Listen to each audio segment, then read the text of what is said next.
Georgia Stokes, Lexi Mould, Aniston McNeese, Bailey Pitts, Aspen Helms, Jamie Catherine Keenan, Lillian Lewis, Adley Gilbert, Sadie Touchstone, Abigail Johnston, Emerson Mosley, Emma Jane Davidson, Harlow Holly, Anlee Haney, Memphis Blackwell, Winter Lewis, Kinley Litchfield, Shelby Kate Harper, Kelby Copeland, Stella Campbell, Ember Redmond, Charlotte Roberts, Dallas Harris, Olivia Reynolds, Ava Kemp, Bracy Lee, Laurel Reynolds, Cam Taylor, Dallas Taylor, Sadie Smith, Delta Kidd, Vivian Kidd, Kinsley Lewis, Charlie Brooke Allwell, Blake Bishop, Lucy Withers, Ella Rose Sistrunk, Ava Lane Dye, Ellie Knapp, Avery Maxey, Lydia Smith, Maddie Ruth Howell, Piper Johnson, Elena Rue, Cora Murray, Ridley Smith, Avery McValentine, Dinah Lynn Cacon, Brett Lewis, Charlie Bickerstaff, Claudia Wilkins, Zoe Kate Taylor, Juliana May, Addie Sue Mosley, Mary Henley Gilbert, Sophie Pillsbury, Lily McMolds, Neely Followell, Abrianna Tanner, Ruby Helms, Tatum Townsend, Graham Allwell, Eva Powell, Sadie B. Trewick, Charlie McAllister, Emma Rose Dickerson, Luanna Dixon, Carly Gibson, Anlee Kitchens, Allie Rigdon, Kinsley Bryant, Jaylee Redmond, and China Jenkins. Let's hear it for your 2025 Bullies Bells. Introduce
All right, good evening, ladies and gentlemen. Welcome out to L.J. Davis Field there. Hopefully you was able to tune in and get the Bullies Bells announcements of their names as they come on the field. Again, we apologize like we do every week, not being able to bring you the live music. We do bring you the dance moves, though. Juking and jiving here at the Thriller on the River tonight in Enterprise, Mississippi. The meta government side of the world just decides to kick us off whenever we have some music playing that quote unquote we don't own the rights to. So apologize for that. But what you see now, and hopefully y'all are tuning in, I know there's a lot of people out of town or maybe some grandparents, shut-ins, maybe some moms and dads working night shift or overseas. On the field here is senior night here at Enterprise, Mississippi at the high school at L.J. Davis Field, right before the matchup between cross-county rivals Clarkdale Bulldogs, the Thriller on the River, as it's been coined the last probably decade or so.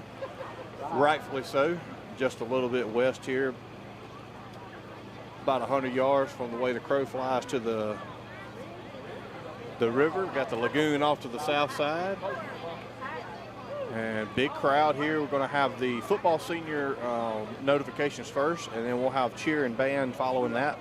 So we'll step aside, let you listen to the PA announcer there, and we recognize our seniors here on senior night, last home game of the regular season home game of the year. And we'll step aside, and we'll be back with you here just shortly before kickoff to get tonight started.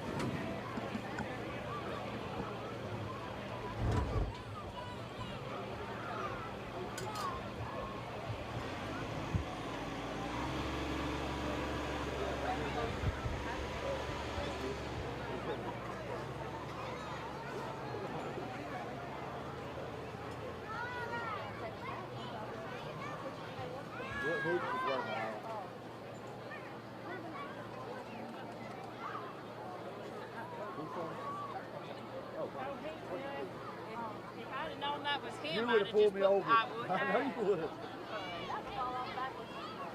possible. Well, sit down is what she's trying to tell you.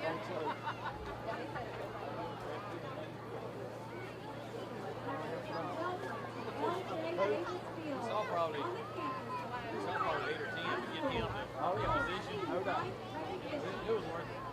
We're so glad you're here with us to celebrate our 2026 seniors from the football, band, and cheerleading program. On behalf of Enterprise School District Administration, I would like to say thank you in advance to each family member and Bulldog fan for your support of our community, school, and students. Our first senior football player is number 3, Alex Smith. Alex is the son of Mark Smith and Morgan Smith and has played Bulldog football for 4 years. He plays in the cornerback and tight end positions. At EHS, he is also a member of the powerlifting team where he earned 2 regional championship trophies. In football, he earned the Bulldog Award. He has volunteered in numerous community service projects with the school and in town, and volunteers at the Shepherd Staff. After graduation, Alex plans to enter the workforce. Senior, number 3, Alex Smith. Senior, number 16, Gavin Smith. Gavin is the son of Kristen and Daniel Smith and has played Bulldog football for 6 years. He is a free safety and quarterback. Gavin is an honor roll student, member of the ACT 25 Plus Club, member of HOSA, where he placed at the district competition in medical math. He attends New Hope Baptist Church and has completed many community service projects at EHS. After graduation, Gavin plans to attend East Central Community College to pursue a degree in nursing and later become a nurse anesthetist. Senior, number 16, Gavin Smith. Senior, number 25, Braden Johnson.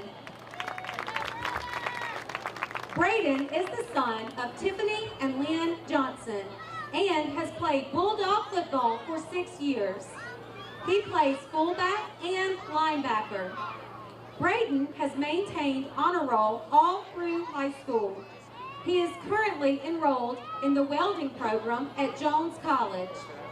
Braden earned first team All-District 5-3A linebacker honors in 2023. During high school, Braden volunteered with the Enterprise Youth Football League. After graduation, Braden plans to attend Meridian Community College to become an electrician. Senior number 25, Braden Johnson. Senior number 26, Jaden Kills. Jaden is the son of Brandon Kills and Laura Moreland and has played Bulldog football for 6 years. He plays in the tight end and linebacker positions.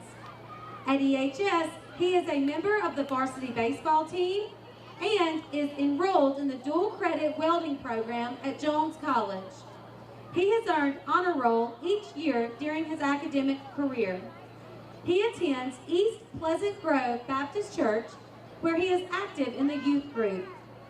He volunteers with the Youth Football League and has participated in cleaning up the school and Main Street.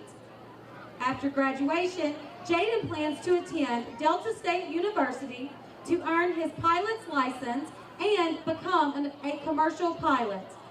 Senior number 26, Jaden Kills.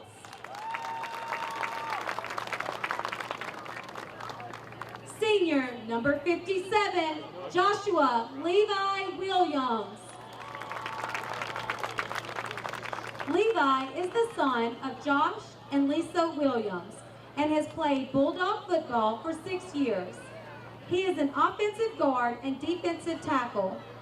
Levi is a high honor roll student and earned an ACT 25 Plus award.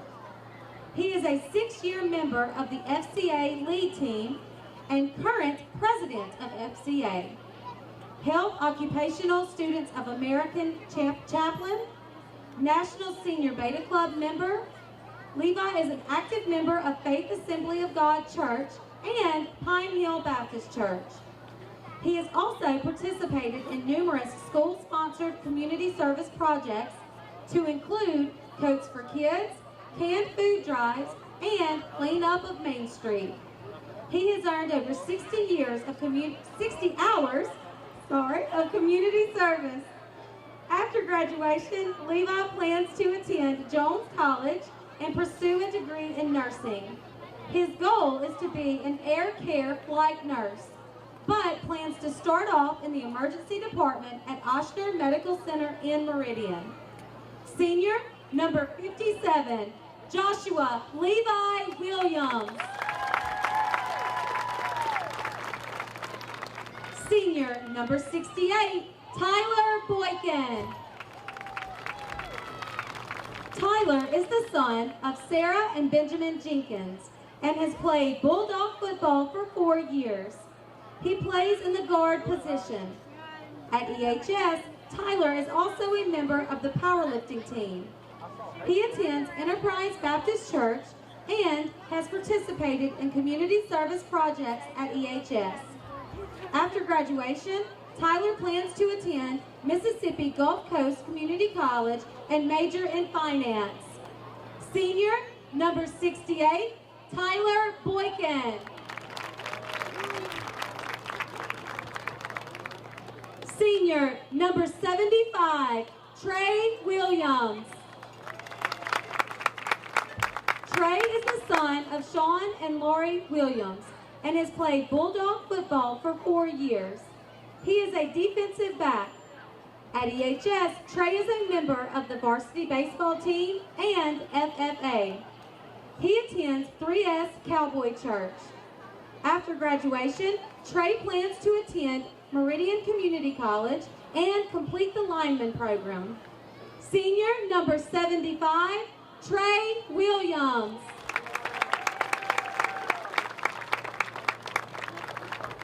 Senior number 77, Austin Reynolds. Austin is the son of Jason and Dawn Reynolds and is an honor roll student and 3-year varsity starter for the Bulldogs. He has played Bulldog football since flag football. He fills the center and defensive tackle positions. At EHS, Austin is a member of the ACT 30+ Club, FCA, robotics team, and the 2022-2023 District Champs tennis team. As a member of the robotics team, he served as captain, and his team won many awards and honors, including the 23-24 Rookie of the Year, Innovative Award, Design Award, and Judge's Choice Award. His team also set the high score record in the state qualifier and won 3rd place in Judge's Choice Award in the 2025 International Run for the Robots World Premier Tournament held in Kentucky, competing in an alliance team with a team from Kazakhstan against teams from all over the world. In 2024, he placed 3rd in painting at the 3-Foot Festival Youth Art Contest. He attends Pleasant Grove Baptist Church. Austin has been accepted to the Bagley College of Engineering at Mississippi State University, where he will attend in the fall and major in mechanical engineering and minor in computer science. Senior number 77, Austin Reynolds.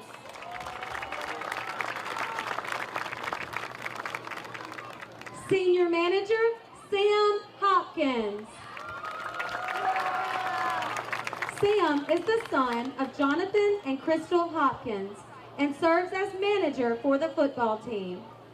At EHS, Sam is a member of FBLA, where he served as vice president his junior year and president his senior year.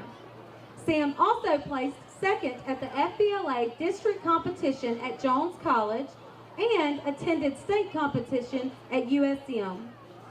Sam has been a member of the student council for 2 years, where he was chosen as 11th grade representative and now serves as the secretary. He is also a member of the EHS tennis team since 7th grade, which has won district each year. Sam placed 2nd his junior year in singles at district and went on to play singles at state in Vicksburg. Sam received the Bulldog Award freshman year. Sam has volunteered with Northeast tennis tournaments. He is a member of First Assembly of Meridian and works with the children in Children's Church and helps in the youth group. After graduation, Sam plans to play tennis at a JUCO and then transfer to a university, majoring in education to be a history teacher and coach. Senior manager, Sam Hopkins. Our football seniors will now head to the end zone to participate in the last pass. Please turn your attention to the end zone.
All right, Chad. Don't jump. No. It ain't high enough.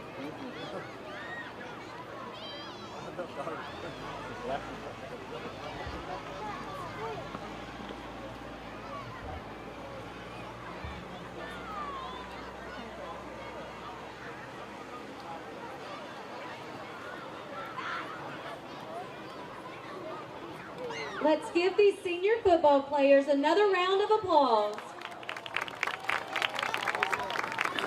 Bulldog friends and family, please turn your attention back to the football field as the cheer and band seniors enter the field.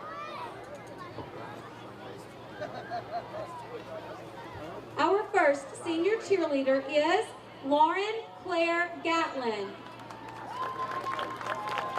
Lauren is the daughter of Kayla and Tyler Mayfield and John Gatlin and has been a Bulldog cheerleader for 2 years. At EHS, she is a member of Family, Career, and Community Leaders of America for the past 2 years. She has maintained honor roll throughout high school. She is a member of Evangel Temple and is active in the youth group. She has been involved in church fundraisers and community service activities. She was a little sister in DYW her sophomore year. After graduation, she plans to attend college and pursue a degree in nursing and further her education to become a nurse practitioner. Senior cheerleader, Lauren Claire Gatlin. Senior cheerleader, Leah Jordan Hudson. Leah is the daughter of Rob and Barbara Hudson and has been a Bulldog cheerleader for 6 years.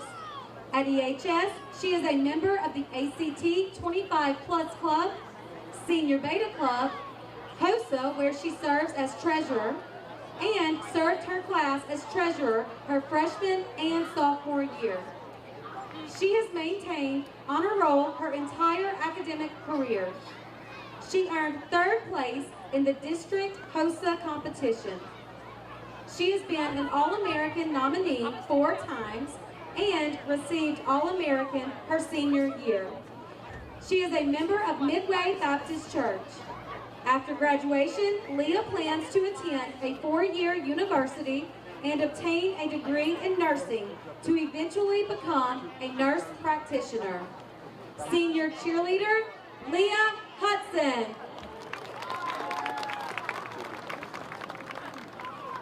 Senior cheerleader, Jasmine Lachey LaFleur. Jasmine is the daughter of Stan and Brandy LaFleur and has been a Bulldog cheerleader for 1 year. At EHS, she is also a member of the varsity basketball and softball teams, as well as a member of the Senior Beta Club, FCCLA, and Student Council. She has earned high honors and honors awards during her high school years. She was selected as a MHSAA Scholar Athlete and a member of the 3A Softball State Championship team. She has volunteered countless hours at the Enterprise Senior Citizen Center and is a member of First Enterprise Missionary Baptist Church. After graduation, Jasmine plans to attend the University of Southern Mississippi to pursue a bachelor's degree in nursing and later pursue a master's degree to become a pediatric nurse practitioner.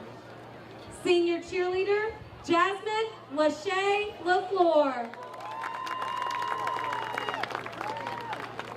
Senior cheerleader, Shelby Lee Miller. Shelby is the daughter of Amanda and Stephen Miller and has been a Bulldog cheerleader for 4 years. Shelby is an honor roll student and has completed numerous community service projects with the high school and in the community. She attends Barnett Independent Church and is involved in the youth group. After graduation, Shelby plans to attend college and work in the medical field. Senior cheerleader, Shelby Lee Miller.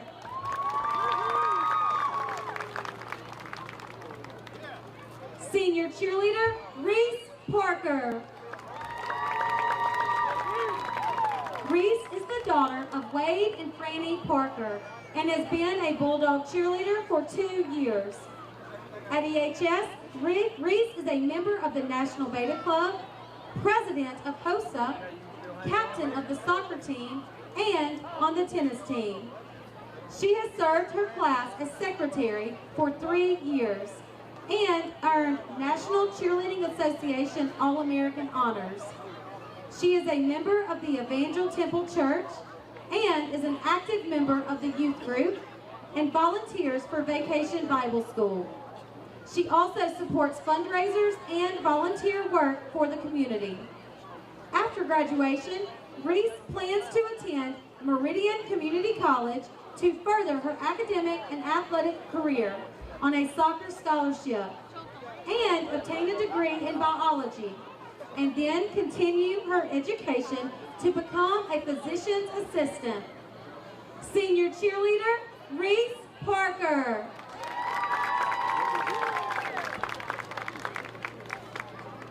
Senior cheerleader, Kinsley Pierre Ferris.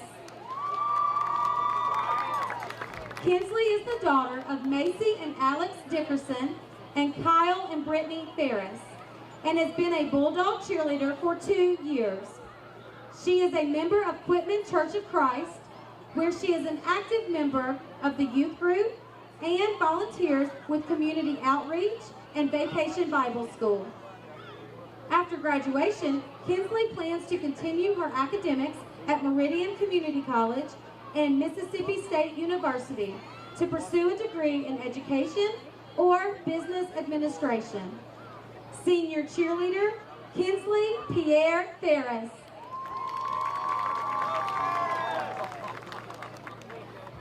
Senior cheerleader, Lena Claire Simpson.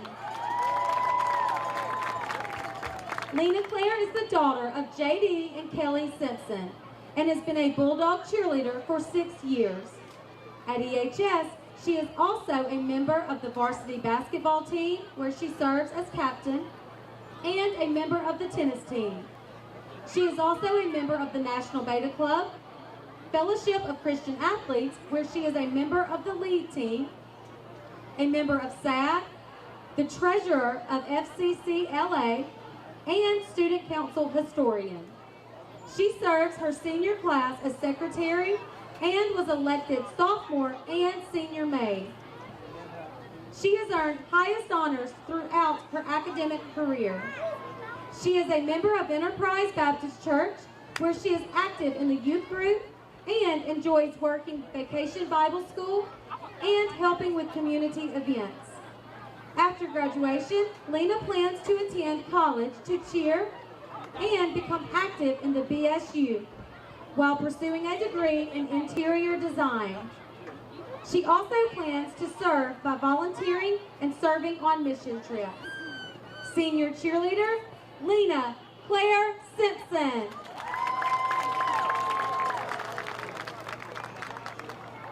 Senior band member, Avery Lynn Parker.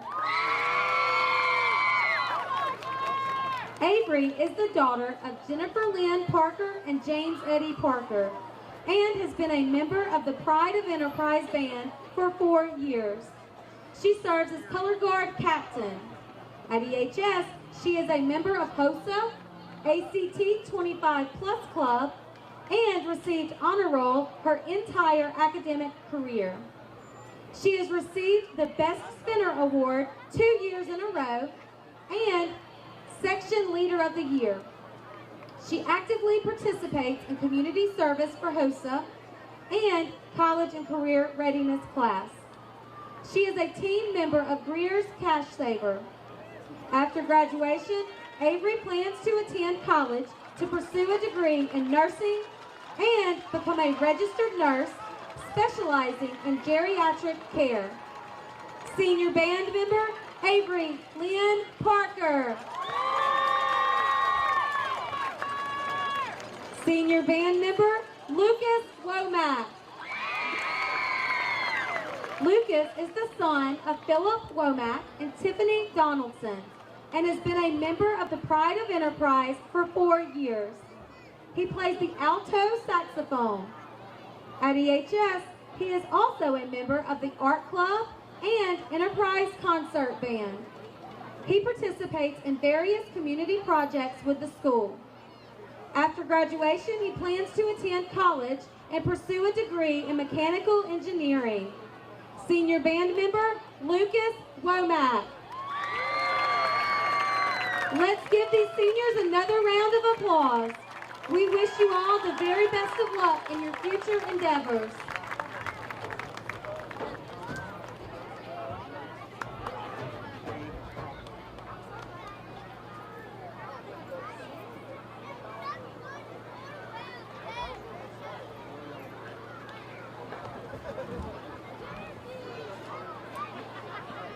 All right, well, good evening, ladies and gentlemen. We'll get with you here for a few minutes. Maybe they won't turn any music on for us. Hope you all enjoyed the senior night there. Senior football players, cheerleaders, band members. Last home game here at L.J. Davis Field for those girls and boys. Huge crowd here tonight from both sides of the field, obviously. You can see out center field there, senior night in true tradition. As always, our seniors leading the way out for captains of the night. See our 3 captains out front for the coin toss. Number 77, Austin Reynolds. Number 25, Braden Johnson. And number 75, Trey Williams. And also flanked behind him, seniors, number 68, Tyler Boykin. And number 3, Alex Smith. 57, Levi Williams. Number 26, Jaden Kiltz. And number 16, Gavin Smith. Your seniors here, captains for football tonight here at L.J. Davis Field. Welcome out to Enterprise High School tonight as we bring you the thriller on the river between the cross-county rivals, Enterprise and Clarkdale, both Bulldogs here tonight. Looks like Clarkdale will be in a traditional all-white uniform, white top to bottom, and your Bulldogs in a traditional home uniform in the solid dark color, all black top to bottom. We'll wait on the coin toss here, but as I hope you was able to join us in time to see the senior night, senior recognition. Bullies Bells earlier before that. Clarkdale with a good crowd across the way. The hill is full tonight between senior night. A lot going on tonight. You got senior night, you got last home game regular season for the year. We've got FCA tonight after the game over at the baseball field. So if you've got a high school student, junior high student that's not here maybe they're tuning in. Reminder that FCA's happen over at the baseball field from a fifth quarter standpoint. They'll have that right after the game tonight here over at the high school field on the south end of the campus. You can bring your high school, junior high students out to that as well. So a lot going on in Enterprise tonight. High school, got a good crowd again. Come in around 10 minutes to 6 o'clock, and it was already basically people parking on the side of the road in the ditches and the sidewalks. Both teams still having some people kind of trickle in here last minute. And we got the coin toss taken care of. And it looks like Enterprise will receive the ball to start the game, and so Clarkdale will get it to start the second half. So your Bulldogs electing to go on offense here to start the game. Students, and welcome to L.J. Davis Field. We ask big matchup here tonight between Clarkdale and Enterprise. A lot to play for here. Clarkdale comes in with a 6-2 record. 1-1 in district play. Your Bulldogs Enterprise 2-6 and 0-2 in district play. We'll step away here in just a second for the prayer and national anthem, and we'll get you caught up on those records and what kind of the implications are here for a postseason here tonight. While looking at the flag, you are showing respect for the sacrifices they made in protecting our flag and our valued way of life. Please rise now for the playing of the national anthem and our prayer. Let's pray. Lord, please watch over these players tonight. Keep them safe from injury and give them strength, focus, and courage. Help them play with good sportsmanship and honor you in all they do. Amen.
are brought to you by high school student Tyson Garrett.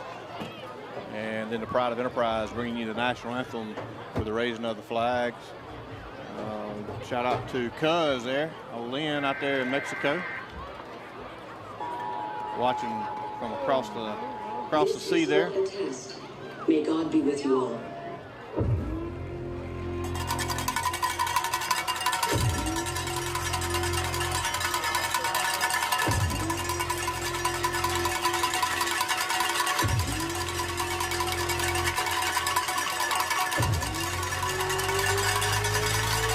And here come the Bulldogs.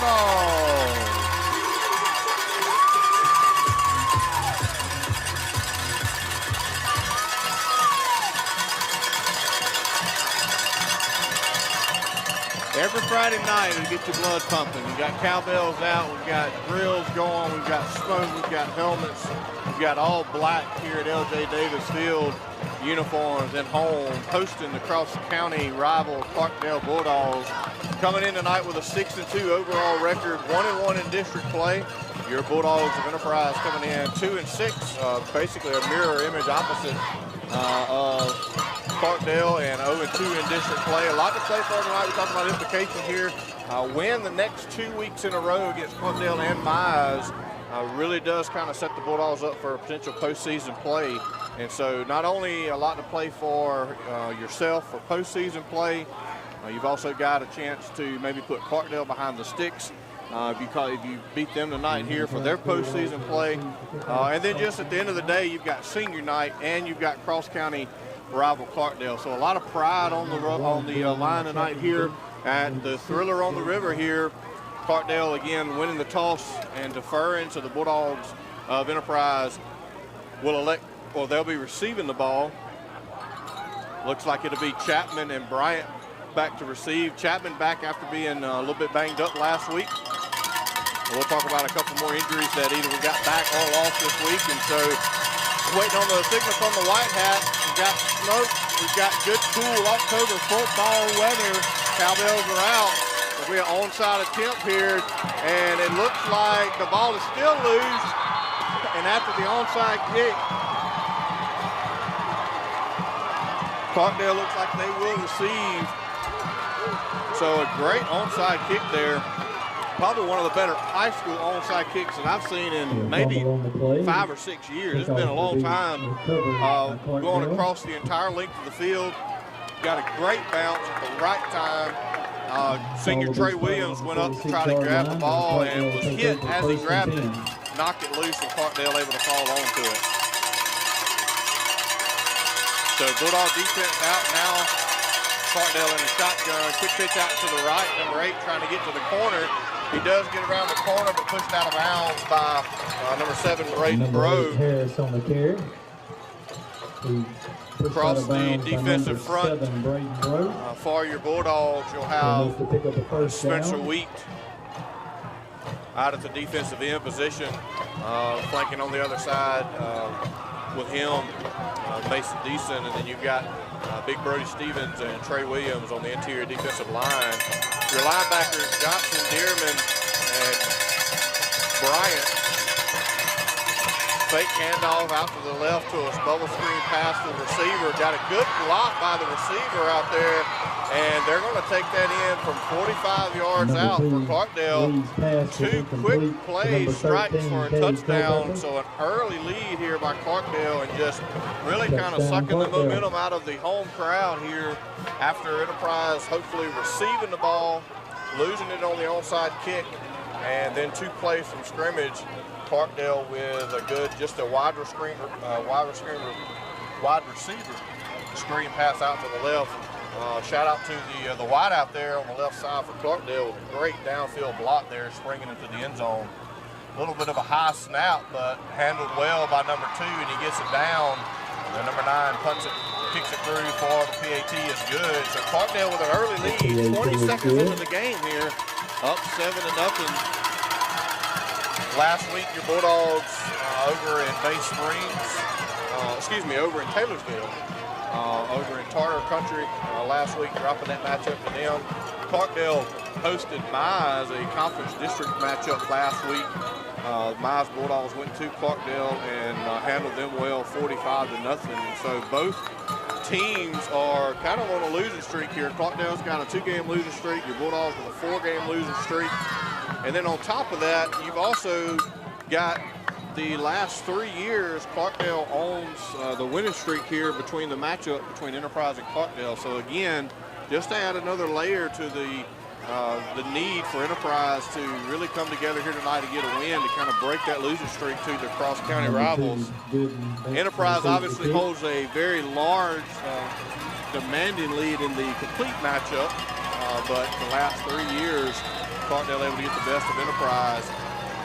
Sort of a medium deep pooch kick going to be taken by Gooden at the 30. He'll bring it to the left side, and he's got a stream, got one guy to miss.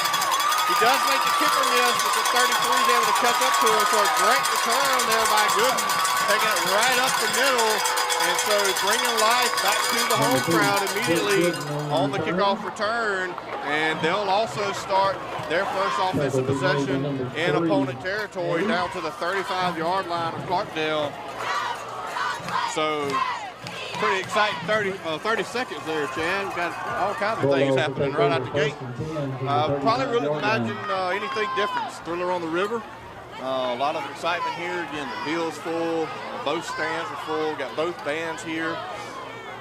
Looks like our starter for tonight, number 5, the freshman Cadence Carter, quarterback, will bring the Bulldogs to the line of scrimmage. Waiting on the signal to play from the white hat. We got that there. We'll be in a wing left, double tight end. It'll be Bryan at the wingback position, Gooden and Johnson in the backfield. And a hard count, and Deason and Bryant moved. And it'll be a false start on the Bulldogs, and so that'll set them behind the sticks on the first play. It looked like they may have been trying, that may have been a plan, trying to draw Clarkdale off sides there. It looked like a hard count from Carter. And unfortunately, 2 guys move on the left side of the line. Austin Reynolds holding down the center position there will bring the Bulldogs to the line of scrimmage. And another hard count went on 2 there. Good on the left side. Good stutter step inside and able to get down and get most of those yardage back plus some. So a good run there. They would put his foot to the ground. They really had the outside covered, and Gooden made a good cut up through the middle there and went north and south and got about 6 on the play. So to bring up 2nd and 9 back where they basically originally started, just inside the 35-yard line. This time they'll be in a wing right position. Gooden will be the wing back. It'll be Bryant and Johnson in the backfield. And off the left side there on just a fullback dive. And, excuse me, that was Chase Bell that checked into the play. He'll check out. Johnson will check back in. And so a pickup of about 3 on the play. We'll call it a 3rd and 6 for the Bulldogs. Just outside the 30. Almost would guarantee at this point you're in 4-down territory. This deep in Clarkdale territory, and also just from a momentum standpoint, Deason will split out wide to the wide side of the field. And we got our false start again. We're going, looks like everything so far is going on 2. And look like the right guard, Levi Williams, moved a little bit early, so false start there. We'll put them back at just outside 10 to go. It'll be 3rd down still. False start on Enterprise. Bring up 3rd down and 11. Across the line, you'll have Deason, Wheat, Cochran, Reynolds, Williams, Stevens, and Dearman across the offensive line from end to end. Deason still split out to the wide side of the field in the wing right position. It'll be a handoff to Bryant, just trying to get outside. He does make the 1st down miss and the 2nd down miss. We do have a flag on the play, and he runs into Levi Williams and still is able to get almost down to the 20-yard line. It's going to be a 1st down, but I believe that's going to be a holding penalty on the right side. We'll see if it's a spot foul and where we are able to replay that down from. So it's not going to be a 1st down. Man, what an effort by Bryant there on the run. Able to break some tackles, run into his own guy, bounced off of him, still able to get to the next level. And so it will be a spot foul, a hold off on the far side of the field. but it will be a 10-yard penalty from the spot, so they'll bring up 3rd and about 15, 3rd and 14 for the Bulldogs, back out just inside the 40. Just ticked under 10 minutes to go. Very nice weather, probably the best weather we've had all year. Very low humidity, the temperatures are nice, there's no wind. It feels like fall football finally here in Mississippi on Friday Night Lights. So 3rd and 14, wing left, double tight end set. It'll be a drop back pass by Carter, and he's got Deason open in the drag route. Deason able to get up past the line to gain, and a first down Bulldogs. What a great drop back read there by Carter. It almost looked like maybe he was getting rid of it early, but he saw Deason open and just planted his foot in the ground, let it go quick, found the open window, and Deason able to turn and get another 4 or 5 yards. So a huge 3rd down pickup there early in the game for your Bulldogs down to the 21-yard line of Clarkdale. 1st down and 10. Johnson on the inside trap play, and looked like he was met there at the line of scrimmage by number 22. Is going to fall forward for maybe about 1 on the play. It'll be 2nd down and 9. If 22 doesn't grab him by the jersey there, Johnson may have scored. Everybody in the second level was kind of cleared out, and looked like number 22. Let's see where he's playing at. I think he's on the left side of the defensive line. Excuse me, that's 25, not 22. And so he was able to bring Johnson down before breaking that one loose. Bulldogs now double tight end, double wing set. Bell checked back into the ball game. It'll be Gooden just out on the left side, speed sweep. He does have the speed. He's going to get to the corner. He's going to be inside the 10. And it's going to be another 1st down Bulldogs. It'll be 1st down and goal. Gooden just able to beat everybody to the edge and outrun, and then knocked out of bounds inside the 10. And we'll be down to the 6-yard line where the Bulldogs will be 1st and goal with about 8 minutes to go here in the 1st quarter. So Bulldogs trying to take the momentum back here, tie this ball game up. It'll be Bryant, Gooden, and Johnson in the backfield, wing left for the Bulldogs. It'll be Johnson on the right side on senior night for a touchdown, Bulldogs! Number 25, Braden Johnson on the field. Braden Johnson, the senior, punches it in from 6 yards out, led into the hole by Gooden on just a straight fullback dive off the tackle, and the Bulldogs punch it in 7-6. And got a little bit of a wrinkle here, so we've got Gooden and Johnson out. We've got Trey Williams to snap in the what we call the gate or the water bucket position. We'll see if the Bulldogs, they are going to send Chapman in motion, and Gooden's going to just take it off the right side. A good pitch to the 25, and I believe it is going to be no good. So almost completed the option play there. So what I meant by the wrinkle there is just due to injuries, the Bulldogs this week also without senior Jaden Kiltz, who's been the long snapper, doing the long snapping for the Bulldogs for the last few years, ended up with an arm, shoulder injury.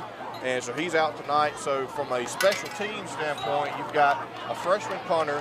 We're not really sure who the snappers are going to be yet for the long snap. And you also have lost Gavin Smith 2 or 3 weeks ago, who was your holder for the field goals and PATs. And so special teams really does kind of look a little different here for the Bulldogs. Bulldogs, again, answering Clarkdale's, even though not able to tie it up. That's a very good response and a very much needed response by the Bulldogs after Clarkdale kind of sucked the life out of the stadium here on that very first onside kick, and then 2 plays to go score. And so the Bulldogs put together a little bit over a 3-minute drive to go down and put the ball into the end zone. A lot of good things you saw there on offense from the Bulldogs. Looks like Hayden Carter, the freshman, will come out to do the kickoff duties for the Bulldogs. Having a little, hadn't got them ready to play yet, so. And there's the ready to play from the White Hat. And just didn't get the bounce there. Number 5. Cadence Carter didn't get the bounce, and number 12 able to fall on it. So at the 48-yard line. Number 12, Fortin.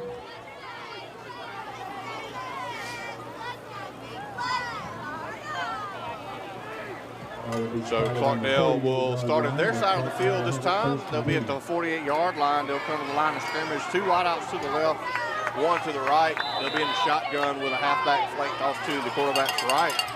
First down and 10 for Clarkdale, leading 7-6. Drop down, back pass. Got somebody deep there. Blackwell's turned around, and just a great go up and catch it there by 13. Really good coverage by Blackwell. And 13 just went up at the highest point and caught it, and a touchdown. So 3 plays from Clarkdale and 2 touchdowns here in the first quarter. Again, Blackwell in position and had to turn around and seen the ball and just wasn't able to get his hands up before 13 went to the highest point and made the catch, and then was able to walk into the end zone from there with nobody in the back. Clarkdale lined up in a very unique position there, and looks like he will get the 2-point conversion. And so that decision there by Clarkdale immediately puts them up 15-6, which now makes it a 2-possession game. Number 2, and so Clarkdale really dialing up the plays there to make these things difficult for Enterprise here tonight, going up by 2 possessions already in the first 3 plays that they've had from the offensive side. And so a lot of changes here on, looks like the kickoff team. We've got a hands team that we keep sending out and switching to. So 8 minutes to go. Man, it's been thrilling so far. We got 19 points on the board. We've got just 4 minutes off the clock. We've had some big pass touchdowns. We've had some big 3rd down conversions. We've had some senior night Bulldog touchdown runs. And so a lot happening so far here at L.J. Davis Field on senior night. Thriller on the river. Cross-county rival Clarkdale here. Short pooch play, and Chase Bell called for the fair catch around the 40-yard line. Looks like they'll mark him at about the 38, 39-yard line. By number 22, Chase Bell. The ball will be spotted on the 38-yard line, where Enterprise will take over 1st and 10. So 1st down and 10 for your Bulldogs on their 2nd offensive possession here.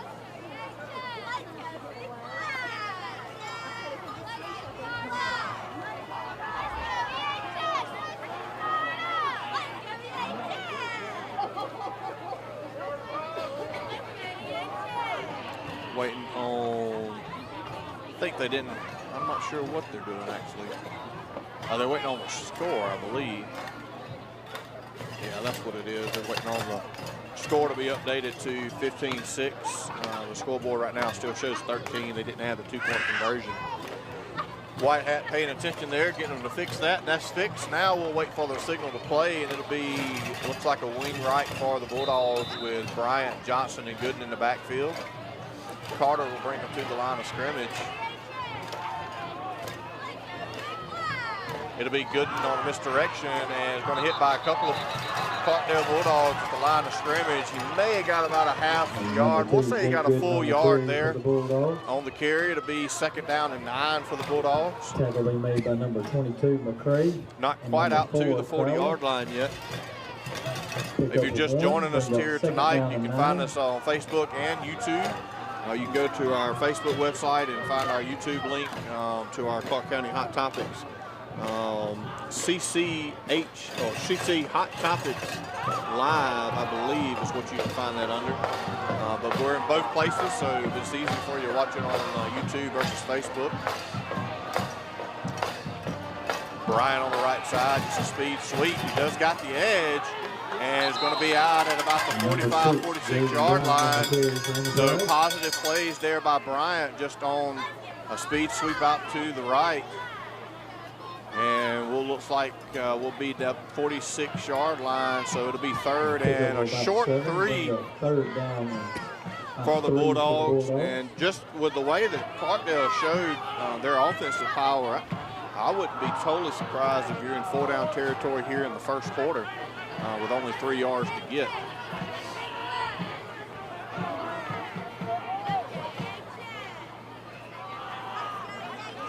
Johnson on a fullback dive off the left side, and I think he lost a yard or maybe a half yard, and that is the case. It'll be a true 4th down and 3 here. We'll see what Coach Jimerson wants to do down by 2 possessions, and really no hesitation at all, to be honest with you. You kind of tell maybe before that play that they were planning on going for this. Next play will be halfway through the first quarter. A lot happening so far here in Enterprise, Mississippi at the L.J. Davis Field tonight on senior night. So a big 4th down and 3 for your Bulldogs. Dearman, he'll split out to the near side of the field. It'll be wing left for the backfield. It'll be Gooden on the left side. He's got the edge. Got a good block by Dearman. Gooden spinning around, still moving, and we'll wait for the whistle, and finally gets the whistle up. We'll see who that's on, but I'll be honest with you, I'm going to put that on the referees. Looks like number 4, maybe he may get ejected the way the white hat come up to him. The white hat threw the flag, and number 4 was definitely involved. I don't know if he's on. He is definitely sharing with the coach what happened. It doesn't look like he's. Don't look like he's been ejected. We'll wait for the flag here, but a good 1st down run nonetheless by Gooden. Unsportsmanlike conduct on Clarkdale, so that'll tack on another 15 yards. And I'll be honest with you, I'm glad we got the penalty there, but I really put that on the strikes here tonight. That play went on too long. The forward momentum had been stopped, and that really just kind of went on too long. And if you get a cross-county rival with heated emotions and a lot on the line, those things are going to happen. So the referees have definitely got to try to get a hold of that as these things happen. And it's a fine line, right? It's a catch-22. It's do you blow it early and potentially take away that extra half yard or a yard? Or do you, do you let it play out and let it go too long, and then you end up with tempers flaring? And so, nonetheless, hopefully the rest of the night, we're still real early in the first quarter to have some unsportsmanlike conduct. A little chippy there, as to be expected, as long as we're in good sportsmanship there. So White Hat gives a signal to play. It'll be Bryan on the misdirection, goes north and south, and a shoestring tackle by number 2. Bryan probably took that to the house. I believe made by number 2, Lee.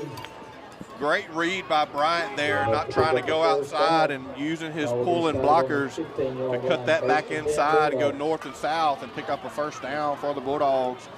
It'll be 1st down and 10 at the 15-yard line.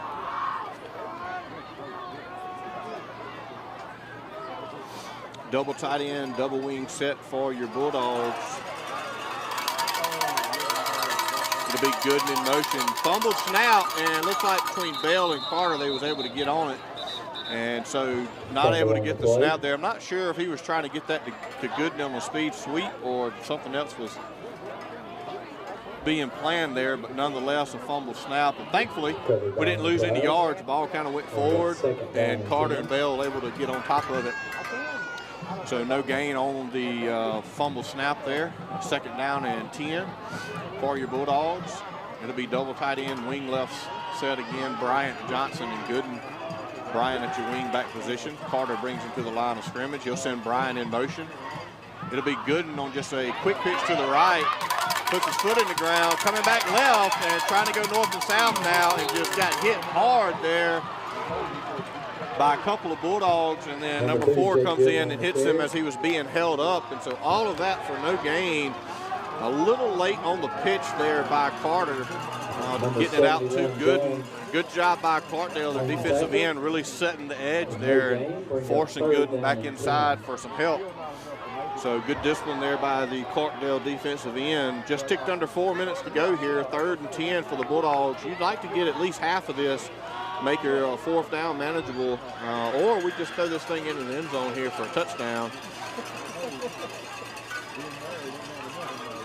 It'll be a drop back pass.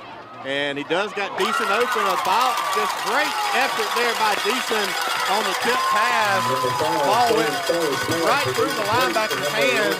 Deason with a tip up, concentrated, focused, brought it down, and then leaped forward and got a first down. And so your Bulldogs with another third down conversion on the pass play from Carter to Deason down inside the 5. It'll be first and goal for your Bulldogs.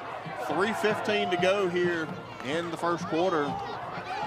Again, the Bulldogs missing their 2-point conversion. Clarkdale getting one of theirs, so a 2-possession game right now. So a very important offensive possession here by the Bulldogs. Fumble snap. Carter going to try to get to the edge and just brought from behind there by number 2. And so it'll be a loss of about 3 on the play. Another fumbled snap from Carter, and Reynolds not able to get on the same page there. Bell will check in with the play to Carter. Johnson will check out. 2:30 to go here in the first quarter. This first quarter has been exciting. First quarter brought to you by Magnolia Baby 4D Ultrasound. Very thrilling first quarter here. Thriller on the river. Wing left for your Bulldogs. It'll be Bell on just a fullback dive, and was initially, and looked like the ball come out, and he just took it from him. I'm not sure what happened there. It looks like Clarkdale just took the ball from Bell. Bell never went down. It looked like they just took it from his arms, it looked like. And it wasn't really necessarily a fumble. And so an unfortunate turnover if it stands. We've got 2 flags on the play. We'll see what those entail. It does look like it's going to be a turnover, unfortunately, though, inside the 5, and we'll highlight that one and come back by the end of the night and see where that stands.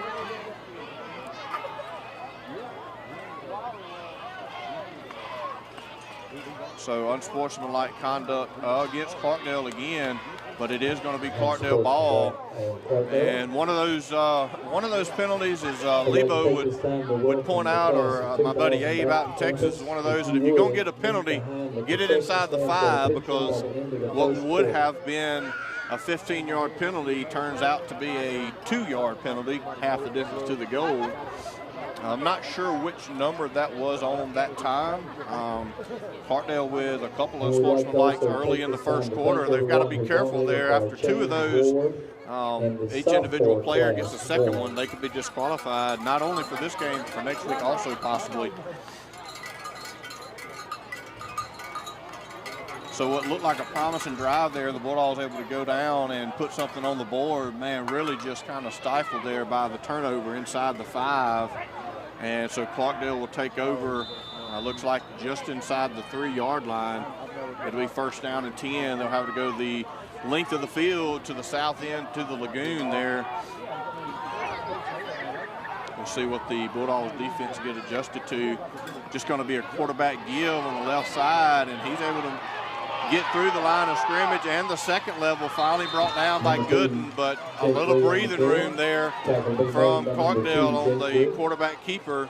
Enough to pick up a first down.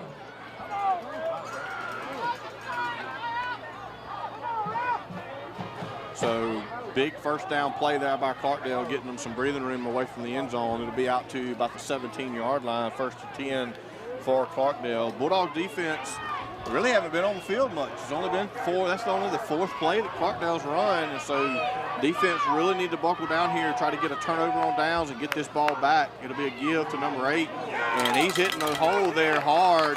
Looked like that was, we'll see who that was that come up from the second level there.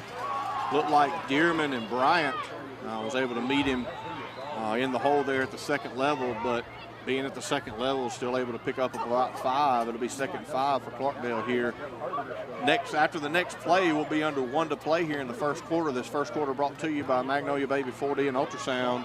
Number 8, Harris on the carry. Tackle will be made by number 17, Dearman.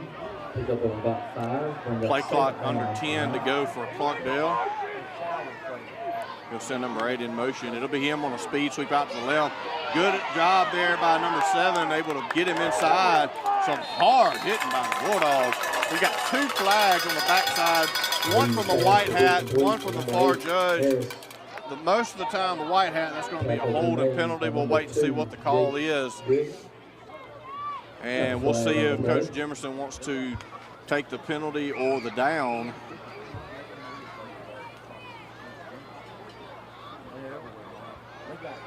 Waiting for the, there's a hold on Clarkdale. Looks like Coach Jimerson will elect to use the penalty. And so it'll be 2nd down and about 15 for Clarkdale now.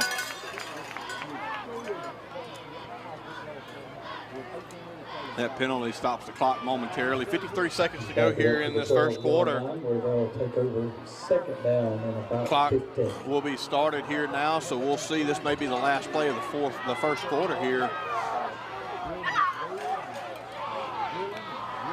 High snap, the ball's loose. Number 2 is trying to get around the edge. He's not going to get there. Johnson with a great read, able to come up and get the quarterback. So a high snap bobbled, and the Bulldogs covered well. It'll be 3rd down and about 20-ish plus inside the 5. The game clock is inside the play clock. We'll see what Clarkdale decides to do. I don't think they're in any hurry. I think they'll let the game clock go down to end this first quarter. Brought to you by Magnolia 4D, 3D ultrasound. Man, what an exciting first quarter here. Really has been a thriller so far here in Enterprise. A lot of offense, some unsportsmanlike conduct, some chippiness, as you would expect. And so as the quarter does come to an end, your Bulldogs fighting hard so far here in the first quarter. 15-6, Clarkdale does lead though. And it'll be a big 3rd down when they come back. The Bulldogs, again, their defense really trying to get the ball back here, turnover on downs. Remind everybody of the 5th quarter at the end of the ball game will be at the baseball field. So thank you to the Magnolia Baby 40 3D ultrasound bringing us that first quarter. And we had our absolute technology touchdown in the first half earlier from the senior Braden Johnson. We'll move into the second quarter here, brought to you by Ivy Consulting Group, Mr. Eddie Ivy down in Quitman for all your training needs. Appreciate Mr. Eddie Ivy, longtime sponsor there, and doing good things around not only the county but the state with all of this training, safety, integrity there with Ivy Consulting Group. And so Bulldog defense here trying to get off the field, trying to force a turnover on downs here. We'll see if we can get an idea of about, we're going to say it's about 2nd and 22, excuse me, 3rd and 22 is what we'll go with. Inside the 5, and so real important play here for Clarkdale. Try to get at least a couple yards maybe for some breathing room to punt. And then the Bulldogs also need really to try to get the offense back on the field and being down by 2 possessions here. So a simple drop back pass and just a slant route incomplete on the play. And so that'll be a 4th down and 22. So the defense does get the ball back here. And so a great job by the defense there, forcing a turnover on downs. The first punt of the night for either team. We've had a couple of turnovers both ways so far, but looks like the punter, number 2, he'll be about 2 steps into his end zone. The white hat keeping a close eye on that. We'll see how the snap goes. Jake Gooden's back at about the 45 near midfield to receive the punt. It's a good snap and gets a good kickoff there. It's going to roll out to Gooden. We'll see if he picks it up. He's going to decide not to at about the 50. And so that'll be at midfield where the Bulldogs will take over again on offense and try to go punch something in for the end zone. So just starting the second quarter here.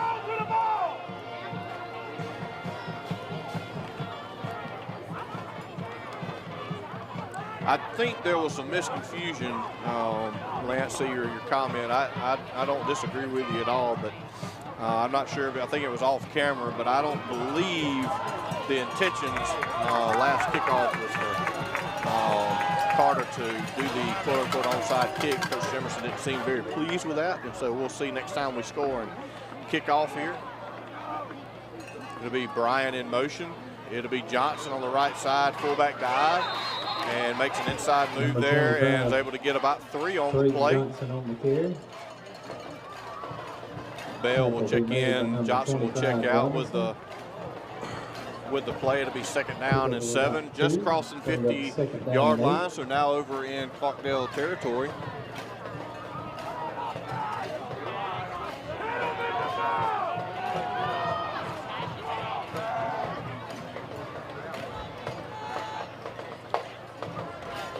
Gooden on a misdirection on the left side, and just the backside. That's got to be a flag. If you're going to blow the whistle early, you can't let him throw him down like that. Again, we talked about the stripes really kind of being a culprit of the first unsportsmanlike conduct, letting it go too early. And to their credit, they noticed that and really was early with that whistle. But if you're going to blow the early whistle, you can't let them continue to do that. So it can't be both ways. You've got to figure out which way you're going to do this and make that work.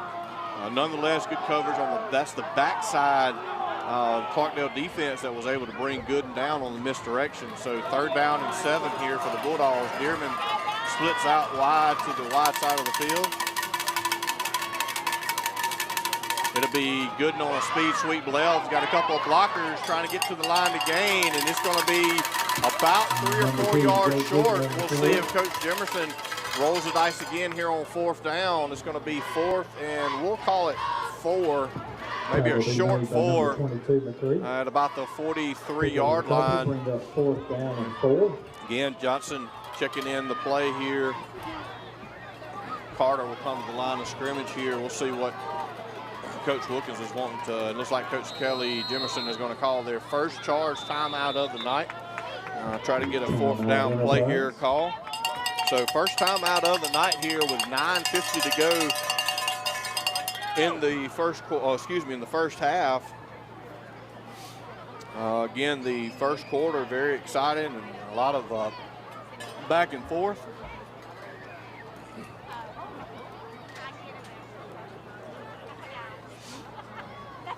Big crowd here tonight. Again, if you're just listening to us, we're on YouTube and Facebook tonight. Also, there'll be a 5th quarter, FCA 5th quarter sponsored over at the baseball field here, south end of campus after the ball game. We'll have, I would imagine both bands will come out to play at halftime. So Clarkdale and Enterprise, the Pride of Enterprise, both playing at halftime tonight. We'll see, wait till we get closer to that. Shout out to the EHS cheerleaders there. Continuing, again, our last week of Breast Cancer Awareness Month here in October with the pink. And so a big 4th down here, 4th down and a short 4. Double tight end, double wing set. It'll be Bryan in motion. It'll be Johnson on the right side, and he's just not going to get it. He stood straight up at the tackle position. He gets about a yard and needed 4. And so a turnover on downs at the 43-yard line. So the Bulldogs turn it over on right back on downs to Clarkdale after forcing the turnover on downs just previously. Clarkdale will take over 1st and 10 from the 43-yard line.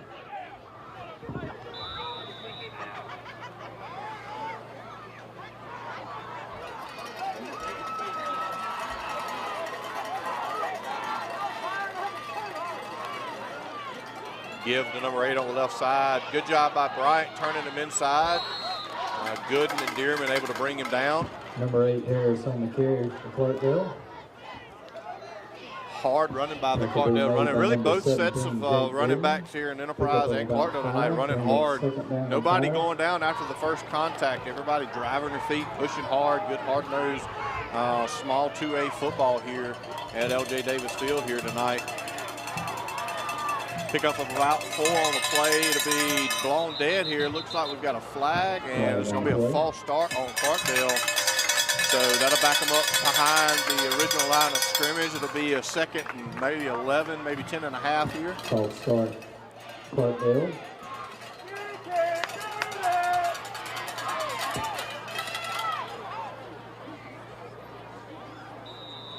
Second and 10 exactly. They'll be back to the original line of scrimmage.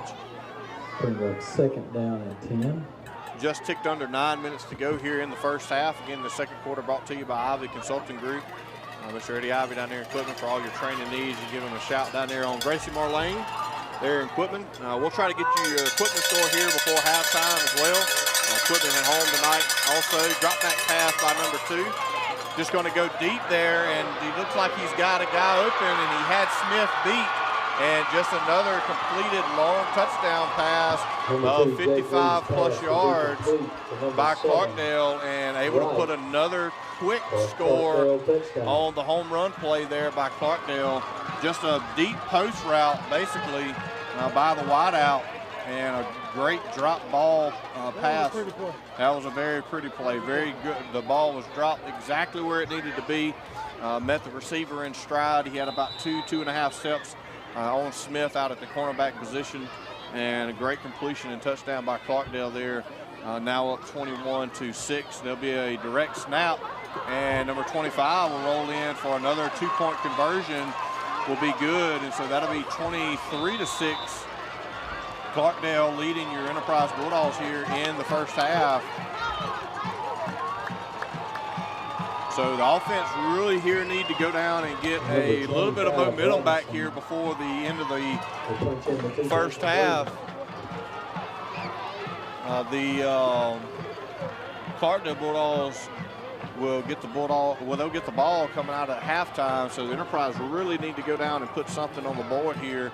Now a 3-possession game down by 17. So they really need to put some points on the board here in this first half to not only gain some momentum, but really not let this get out of hand here as Clarkdale will get the ball to start the second half.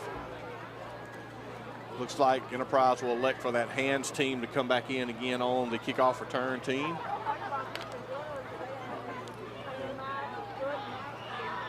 Number 9 to do the kicking duties for Clarkdale.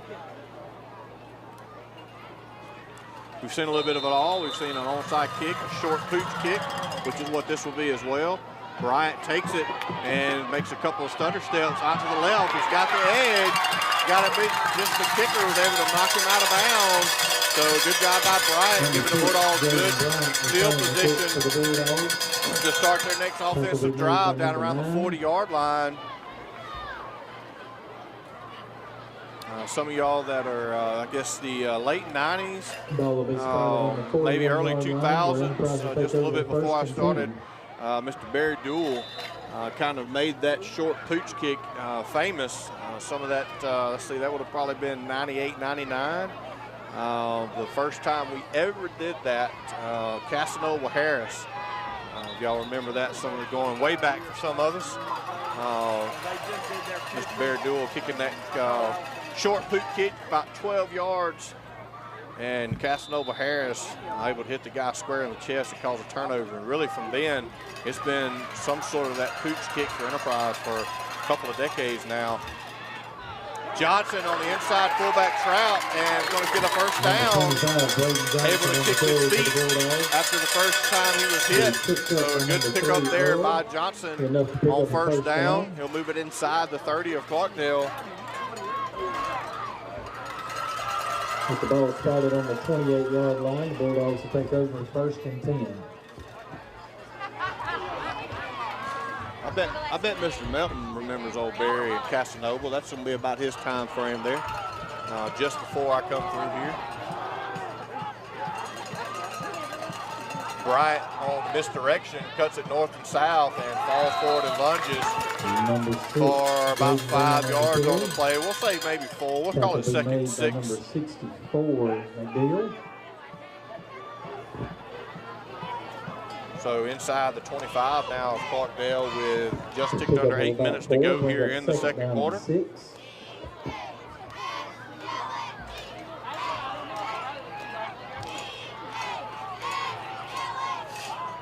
It'll be Johnson, Bryant, and Gooden in the backfield. Double tight end, wing right position.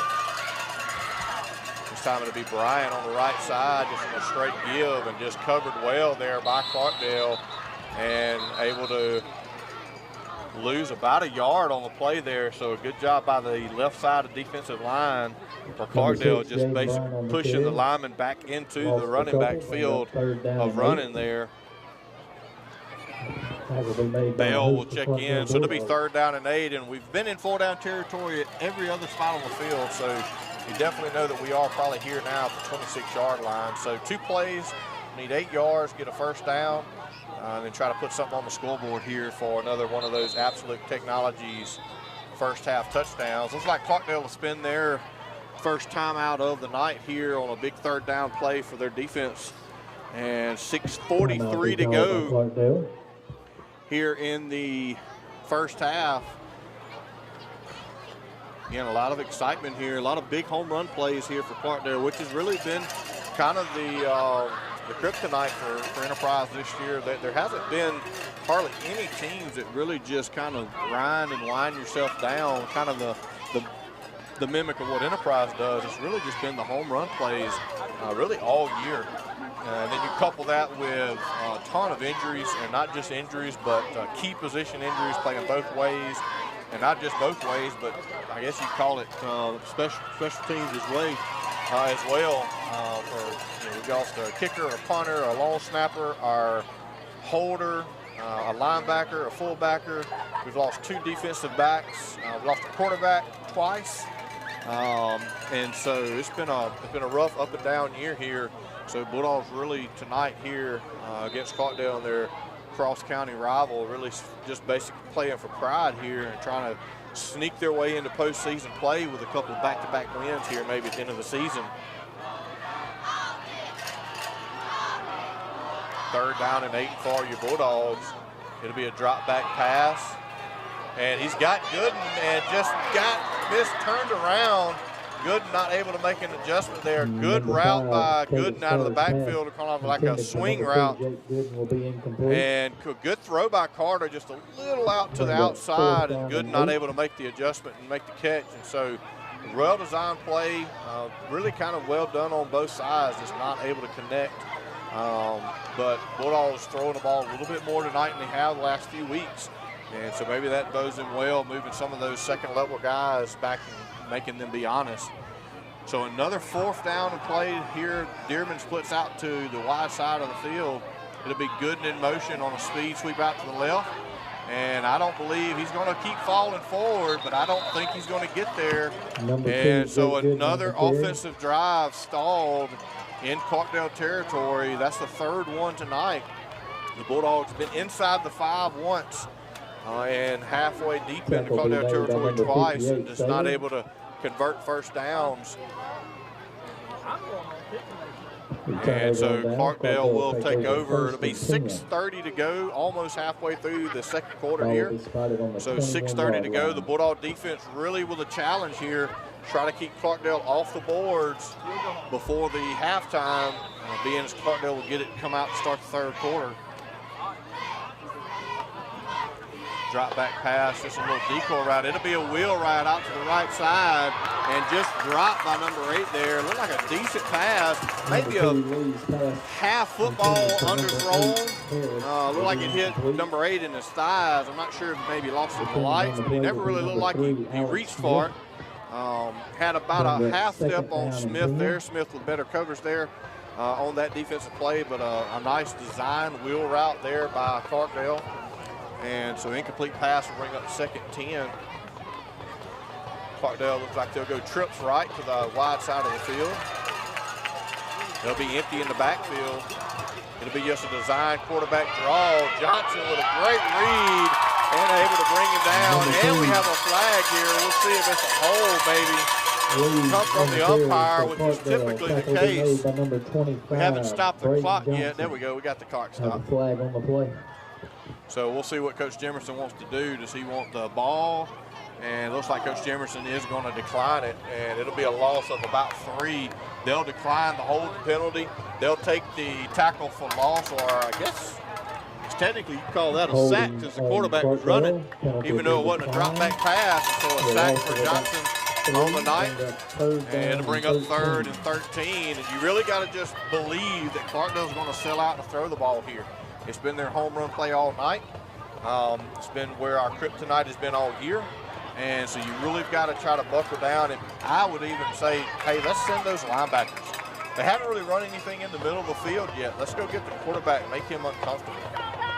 That is the case. It is a Sikkim-type play, and the ball was tipped by Stevens, and that was exactly the play call there by the defense coordinator.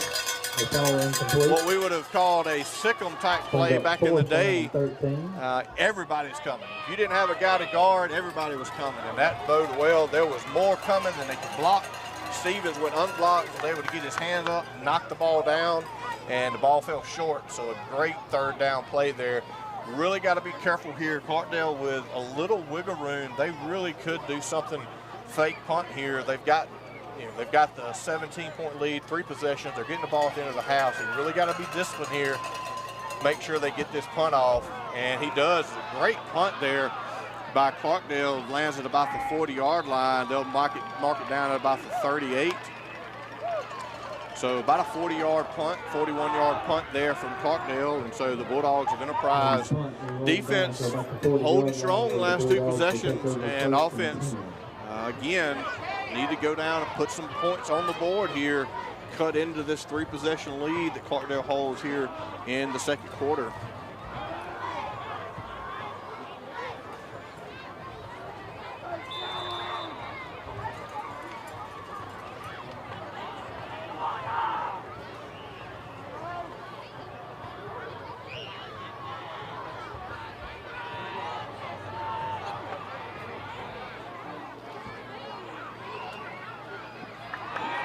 Drop back pass. He's got Gooden on the flag route. It is completed, and Gooden's going to be brought out of bounds, and that's close to a flag. It was little. The side judge considered it, but it was kind of a. He did drag him down out of bounds, but it was kind of a slow drag, if you will, and so no flag. I'm good with the no flag there. I think that's great. Ball will be spotted on the 30-yard line. Enterprise 1st and 10. Down at the 30-yard line, so a big pass completion there by the Bulldogs there, and so 5.5 to go here. Bulldogs down in Clarkdale territory again. Wing left, double tight end set. Brian on the misdirection, and just one guy unblocked there, and is met at the line of scrimmage. Maybe about a half-yard loss there, so 2nd and 11. 25 Robinson. Loss of about 1, bring up 2nd down and 11.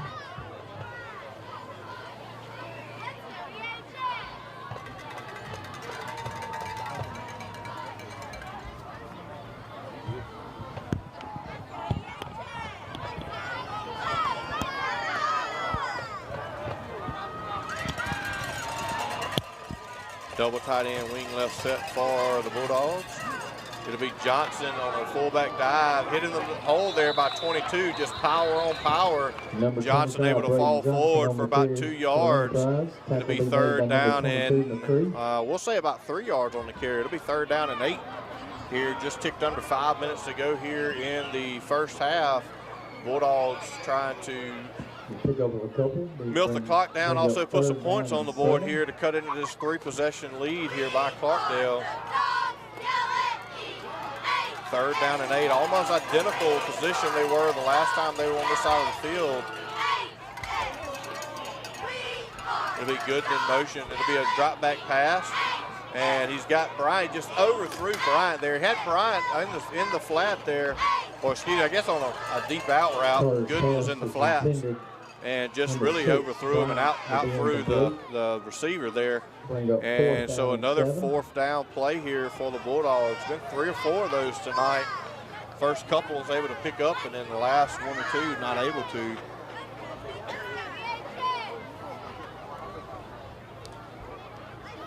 So after this 4th down here, got a special guest going to come on with us here tonight. We'll get him mic'd up here after this big 4th down play. It looks like Clarkdale, they'll take their 2nd timeout. And I believe Clarkdale, they took that timeout on purpose. They knew who we were trying to get on air here. So joined here by Sheriff Anthony Chancellor here tonight. Sheriff, glad you're here. We appreciate you coming in here tonight. And how's things on your end from the safety side? Real quick before you say that, a lot of stuff last couple of weeks, right? Yes. I know I mentioned it last week on air.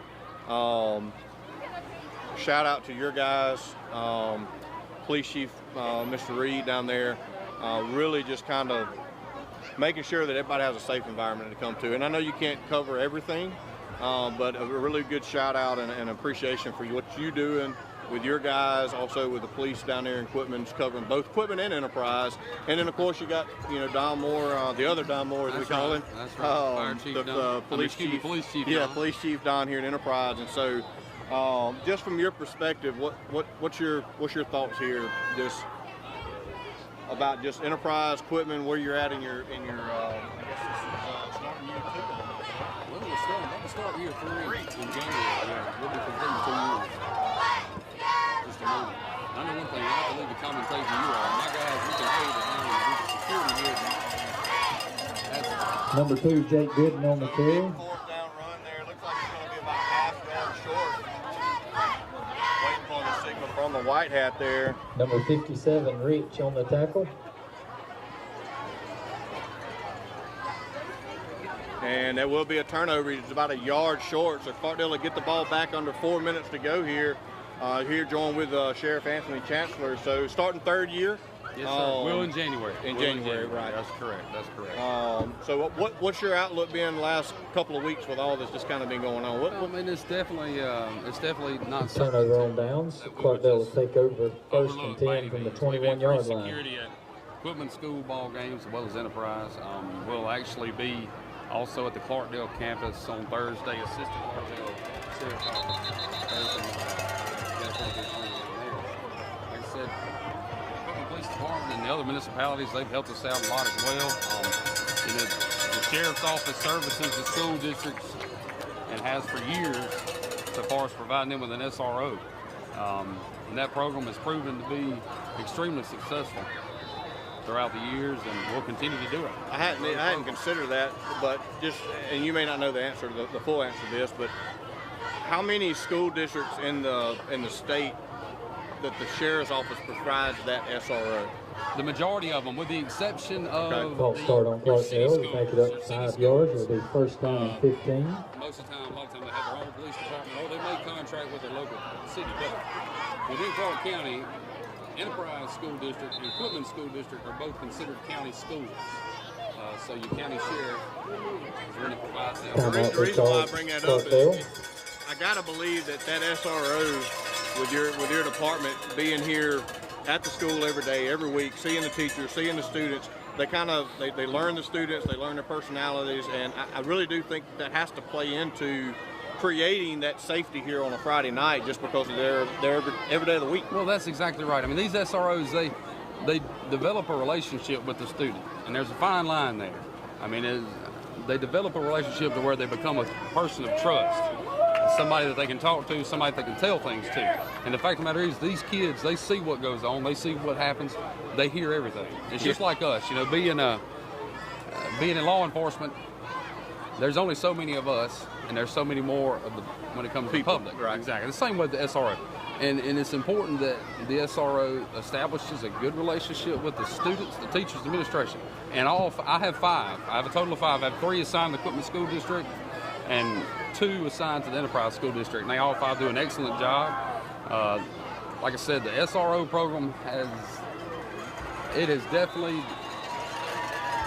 progressed since 2001. So it's not just 24 years back. Yes, sir. Yes, sir. That's correct. It started at Quitman started it in Clark County. And that was a long time for him, Mr. Barry White. Yes, sir. And number 2 lead on the carry. Tackle will be made by number 17, Jake Dearman. It was funded by Pick up a 100% about 5, paid bring grant. up 2nd down and 5. Started in 2001, and like I said, it's come a long way since then. A long way, but it's important. So speaking of that, not to get way off topic there, but it's been a rough year. I mean, just from Hey, that's exactly right. Clark County, not necessarily just your department, but the county. A lot of sickness, a lot of health, a lot of injuries, a lot of crime, a lot of death, a lot of turnover. Your department is one of them, right? Great pass there. Number 2, Catch there by number 30. Lee's pass will be complete. Bring it in inside the 40 there for Clarkdale. Number 13, Five to go here in the first half. Clarkdale with a big play there, trying to go down and score. Defense bending, try not to break here as we go to the first half here. But yeah, just talk about where you're at with your staff and your administration side of things. You know, you had to have a new jail administrator, you've had to have a new chief deputy, new investigator, like all of that stuff is new. And just from the outside looking in, it does look like you have a very cohesive group that gets along well and understands where they are and help the guys. And you've said this for years, even before you were running for sheriff. It's about the people of Clark County. Tackle be made by number 25, Braden Johnson. Pick up at about 3, bring up second down and 7. It's been a rough couple of years for the most part. We were dealing with losing Barry. We've had a few to retire. We've had medical issues. Kent Stevens, he had a heart attack last year. He retired. He's missed when he retired. But all said and done, at the end of the day, we've only had number 8, Harris. I've had 2 to leave the agency to go to another agency. That's it. We've actually grown the department where we have 24-hour coverage now. The guys, they work 12-hour shifts. And someone's out all the time. But we've grown the department. Bring up 3rd down and 1. We've implemented a lot of training. The training aspect is huge. We have a structure. We have pretty much a chain of command, and everybody stays in their lane, they do their job, and they take care of the people. But the thing I've said from the get-go is the fact that the folks that work for the Clark County Sheriff's Office, they care about the people of Clark County. And they're willing to go that extra mile and that extra step to help the individual that they're dealing with at that particular time, because 9 times out of 10, we all know that when a deputy sheriff or law enforcement officer has to deal with an individual, it's going to be on probably a bad day for them. So that experience that they have with the law enforcement officer, to me, is paramount. And they remember it. But our guys, we work hard. They work hard. I'm one of about 5 or 6 sheriffs in the state that's fully staffed. We don't have a large turnover rate at all. I'm proud of that. I think that speaks volumes. And I tell my guys every day, yeah, I may be the sheriff, but the fact of the matter is, it's my job to make sure they've got what they need to do their job and to back them up. And that don't mean they're not held accountable. We're all held accountable to something. Tackle will be made by number 1, I'm proud of the group that I Chapman. have working for me, every one of them. Speaking of that experience, you know, you've got a couple of, I guess, new hire academies that Pick just up this about year, but 7, for bring the up most second part, down man, and you 3. really do got a lot of years in that department right now with your chief deputies and agents and stuff like that. Knowing a lot of those guys personally, they're good people on top of that, and I think that goes a long way, right? I think being a good person makes you a good deputy. Lee's pass is suspended. And number 7, Rock will be incomplete. Bring up 3rd down and 3. And again, I said it last week, and I don't say this lightly, lighthearted, but we see y'all here every week. We see your equipment every week, and the presence that y'all have here, along with the respect that you've gotten from these communities, goes a long ways with providing this safety here. And so, kudos to y'all. Thank y'all for that. Thank you for that. I appreciate you all having me on here tonight. Yeah, absolutely. I'm glad you made it up here. I'm assuming you've been to equipment. Yeah, I was down there earlier. Okay. Before I came up here. We haven't got that yet. I left just before, let me see. Move the ball down to the 12-yard line where it will be 1st and 10. I got you. Okay. Like I said, we're glad to be here. We're going to do what we got to do to serve the folks of this county at the end of the day. It's my job as a constitutional elected sheriff to protect the rights of the people of this county. That's what I'm going to do, no matter what. So, we're not perfect. We're people just like everybody else. We all have our own issues, personal problems, this and that, and third. That's no secret. But the fact of the matter is, we get up, we go to work every day, and we handle our business. So we're going to keep doing what we do. Just before the half here, real quick, you're halfway through your first term. Yes, sir. What's your biggest accomplishment you're proud of right now? 24-hour coverage. 24-hour coverage. But the fact is, and also the body cameras. We have all of our roadmen on body cameras. We're in the process of getting approximately 15 more to go throughout the jail and man, we have a lot. I could go on for a while. I think that we've accomplished. Well, we appreciate you. We appreciate you guys. Appreciate the just the collaboration y'all have with the city departments as well. Clark County, everybody knows everybody, and everybody gets along and works together, and I think it does provide this environment. You look at, you got a hill full of people, you got kids in both end zones. I mean, there's a lot of people here. There's a lot of potential for bad, and we're able to provide some good for people to come in and be able to enjoy these Friday night lights. So thank you, appreciate you. Thank you for coming on. Thank you, Chad. Thank you, Mo. Number 2 lead on the carry. Tackle will be made by number 55, Spencer Lee. Oh, wild snap there. The Bulldogs, they are going to still lose, and I think Clarkdale eventually got it back. Nope, they're going to give it to Enterprise. So Enterprise thankfully able to at least get the ball back and keep Clarkdale out of the end zone. They were headed down there quickly to try to put some more points on the board. So just a bad snap, just not even, it was probably a foot over the quarterback's head, and the Bulldogs were able to come down with it. So 13 seconds to go here. Appreciate Sheriff Anthony Chancellor joining us here. Sorry we stepped away kind of from the game part of it, but he was able to watch that. And Clarkdale was able to go down and create a couple of big plays and draw us off sides to get a big 4th down play. And then thankfully the turnover there on the bad snap allows Enterprise to get the ball back here. Only 13 seconds to go. Enterprise does have 2 timeouts, but they're looking at about 81 yards to go here. It'll be wing right for the Bulldogs. It'll be Bell on the left side, just on a fullback dive. He's going to get about 6 on the play, and I don't believe either coach is going to call a timeout here. They'll be content with going to the locker room. So at halftime, Clarkdale will take a 23-6 lead, up by 3 possessions. And so after a very exciting and thrilling first quarter, the second quarter kind of settled in here, and some of the emotions and maybe the hype there had kind of settled down, and both teams exchanging punts, both teams exchanging turnovers and so forth. And so the Bulldogs, again, we talked about earlier, Clarkdale, they'll be receiving the ball to come out in the second half. Looks like Clarkdale will take the field first, and I believe for the first time ever, I believe I've got a good buddy of mine, Mr. Sean Partridge. He's got a kiddo in the band, but I believe I saw where the Clarkdale band for the first time ever this weekend, I think it may be tomorrow, will attend for state competition. Last week in regionals, they received all superior scores and qualified for state for the first time ever. So shout out to the band there at Clarkdale, and they'll be bringing you the first performance of halftime. And then we'll have the Pride of Enterprise to follow them. We'll step away, let Clarkdale get set up, and let you enjoy the bands here at halftime, and we'll be back to get the second half started. We have trivia coming and the Halloween route. So those of you that are interested in coming to Enterprise, will follow up on some different things that we're doing here in Enterprise tonight with Halloween and traffic and closed roads to try to create a really nice, great family environment that's safe and everybody can enjoy that night. And so trivia, Halloween, and Pride of Enterprise coming up here after Clarkdale.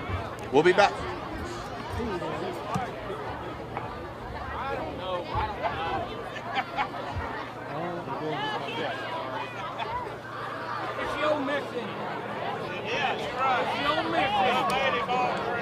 The Clarkdale Bulldog Band presents their show, The Hero Within. Music by Greg Frieras, under the direction of Mason Williams. Color guard instructor Courtney Chancellor. Drum major Harley Smith. Is your band ready?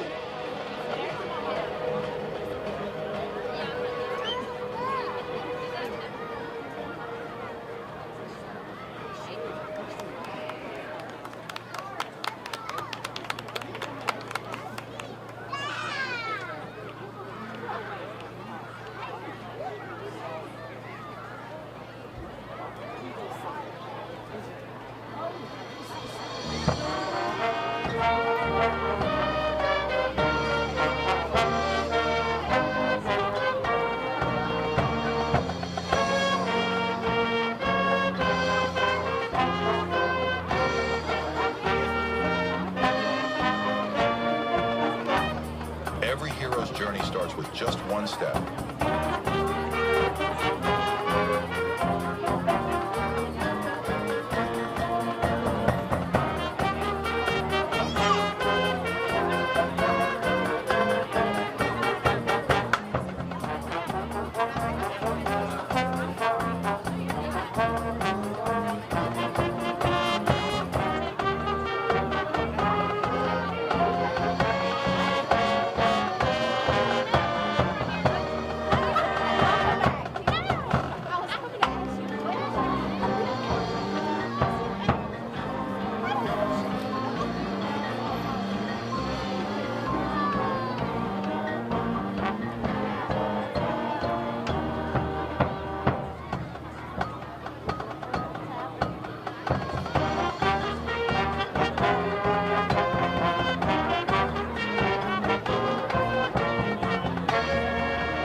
step at a time.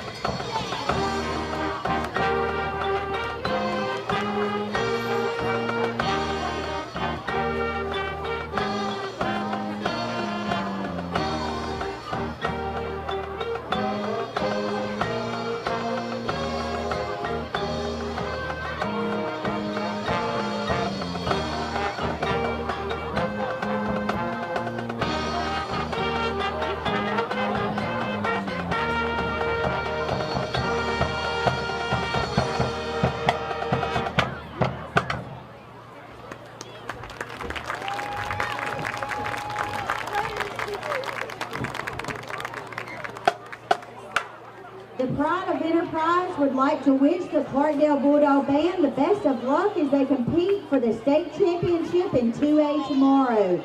Good luck and go band!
Good evening, ladies and gentlemen. Enterprise School District and the Enterprise High School are proud to present the Pride of Enterprise. Tonight's show is entitled Zeus. The Pride of Enterprise is under field direction of Drum Major Noah Boone. Drum Captain is Nolan Parker. Color Guard Captain is Avery Parker. Seniors for tonight's performance are Avery Parker and Lucas Womack. The Pride of Enterprise is under the direction of Band Director, Miss Jessica Pearson.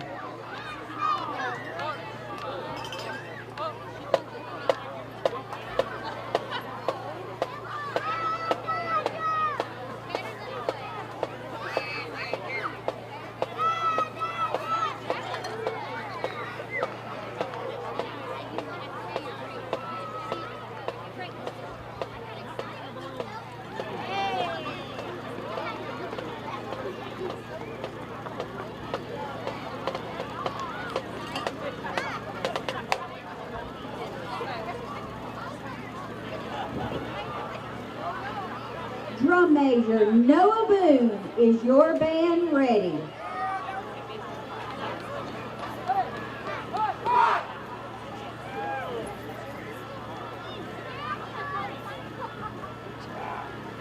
They're right there in that library. I got my piece on there. No, let me take a second.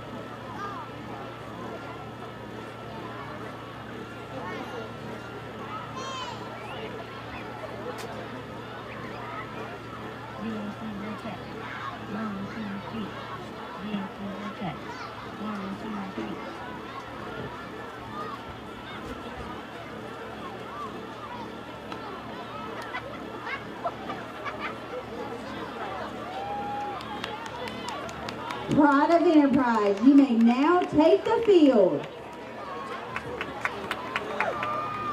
Riding swiftly heavy, thunder rolled like a war drum across the sky. And now sing a fury, for God not bound by mortal law. From atop Mount Olympus, he rules the gaze like a scorched earth, the hand that held the storm itself. His name was Zeus!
Born from the sea's foam, she rose like a vision of desire, casting even the gods into silence with a single glance. Love and chaos followed in her wake, for hearts spent and empires fell at the mere touch of her smile. Her name was Aphrodite.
Thundered onto the battlefield, wreathed in blood and smoke, his roar drowning out the blast more than the cries of fallen. Where he spread, chaos reigned, unreasoning, relentless, and glorious in his fury. His name was Ares!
just a moment. We'll be right back.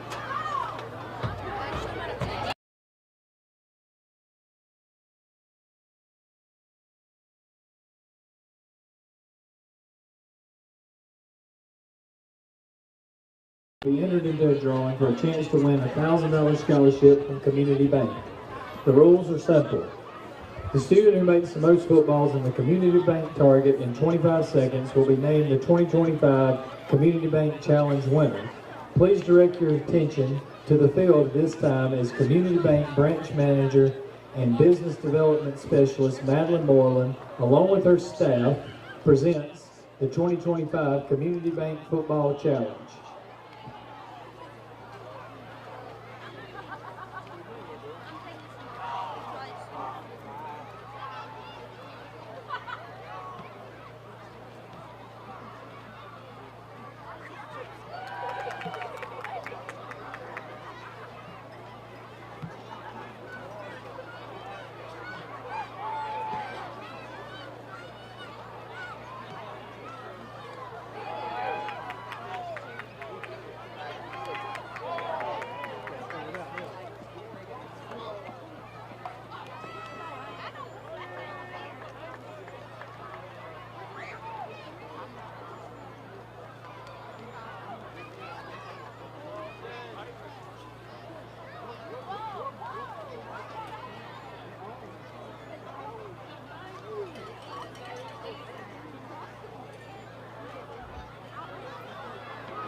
Go.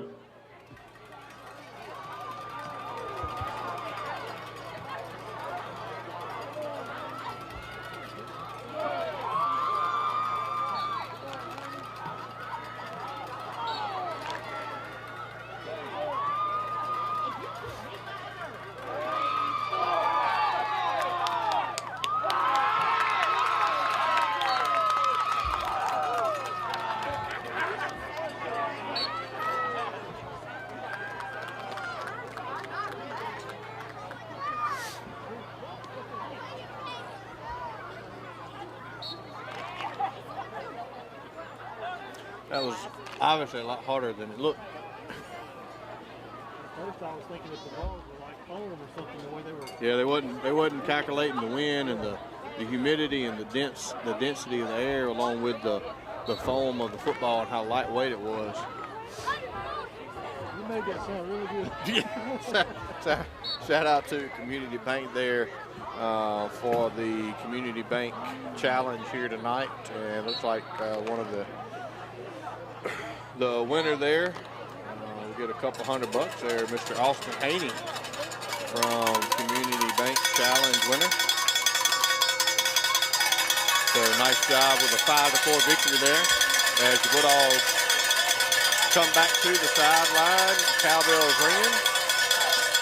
Just a little under a minute to go in the warm-up period here to start the second half.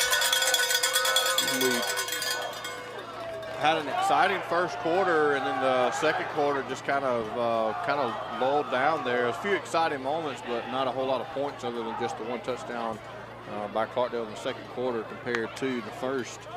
While we have a chance here, we talked about Clarkdale traveling to state tomorrow, so good luck to them. And then also have to give a shout out to the cross country team here at Enterprise High School this last week. Both girls and boys at cross country earned the district championship at their match earlier in the week. And so shout out to the cross country boys and girls teams for both sweeping the district championship there. And shout out to the cross-country coach, Tucker Italiano, for that. And we talked about some of our sponsors here. One of our longtime sponsors, Mr. Tommy Scott, down there with Farm Bureau Equipment, does our Player of the Week every week. Our Farm Bureau Player of the Week this week was Jaden Bryant. Received his T-shirt and award earlier at the pep rally today. It was a night, like a black light or a glow night type pep rally today. It was a blackout with a lot of black lights and some neon colors and paint and streamers and stuff. And at the end of that, Mr. Jaden Bryant awarded his Player of the Week there from Mr. Tommy Scott at Farm Bureau. Enterprise will be kicking off to start the second half. We have number 8, Harris, deep to receive for the Clarkdale Again, as we Bulldogs. talked about, the Enterprise received the ball, or were going to receive the ball at the first of the game, and then the opening kickoff, Clarkdale recovered an onside kick. And so because of that, Clarkdale will be receiving the ball to start the second half. Looks like the senior 75, Trey Williams, will come out to do the kicking duties for the Bulldogs here. And there's the whistle signal from the white hat. Bulldogs will shift out into formation, and very quick. And we had a whistle. I'm not really sure. I guess somebody was maybe offsides, or Clarkdale call a timeout. I'm not really sure what happened there. Enterprise was trying to get quick before Clarkdale was able to shift out, and the far sideline called through a flag. And he would be on the line that the Bulldogs were on, so I'm assuming somebody crossed early before the kicker kicked the ball. So that would be a 5-yard penalty. And that is the case there. Enterprise. Somebody crossed a little too early. 5 yards and back it up 5 yards.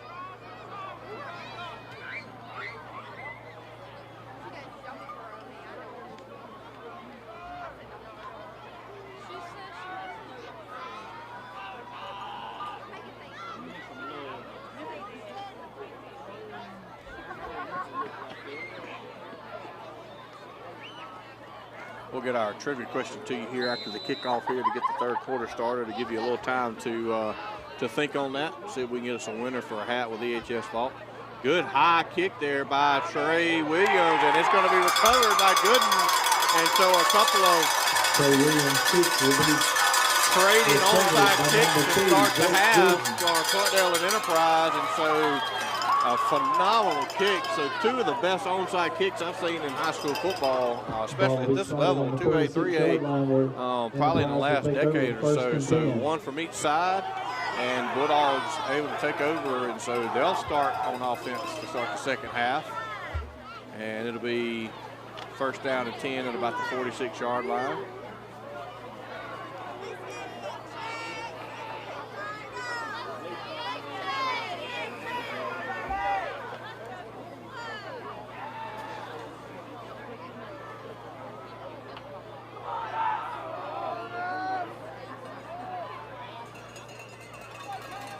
All right, so a little momentum here for the Bulldogs to start the second half here.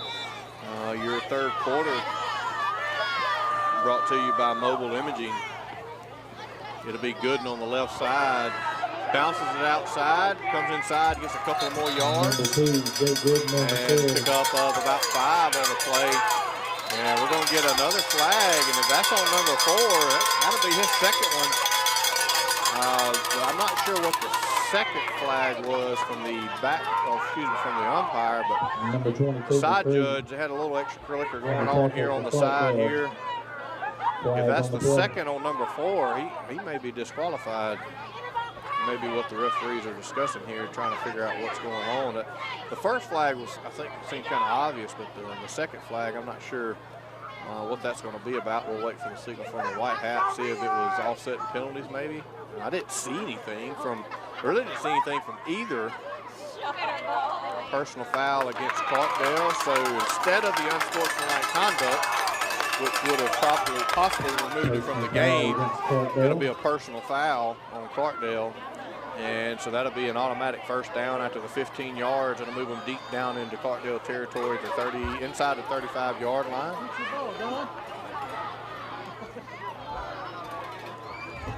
Oh, we're going to get us one. This is our time.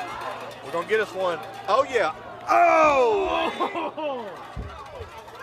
Man, that was so close. Finally got us one. All right. Got us a football. Man, it was just off the fingertips there. That's why I didn't play wide receiver. I threw the ball in high school. I didn't catch it. Pickup of about 3. Bring up second down and Shout out to the cheerleaders there. That was nice. I think that was Miss Reese Parker that threw us that. That's the first one we gotten in maybe ever. Well, we never got one. So shout out there to the cheerleaders there getting us a football there. 3-yard pickup on the first down play there while we were distracted by trying to get a little bitty football. Second down and 7 for the Bulldogs, wing left position. It'll be Bryant on misdirection, hit in the hole there. Look like by number 4 and 22. Want to pick up maybe about a yard 6, there. Bryant on the carry. Tackle be made by number 22. The 3. No gain on the play, bring third down and 7. So no gain on the play to be third down and 7. Probably another 4-down territory for the Bulldogs here, trying to capitalize on the onside kick recovery to start the second half here. Try to go down and cut this into a 2-possession game.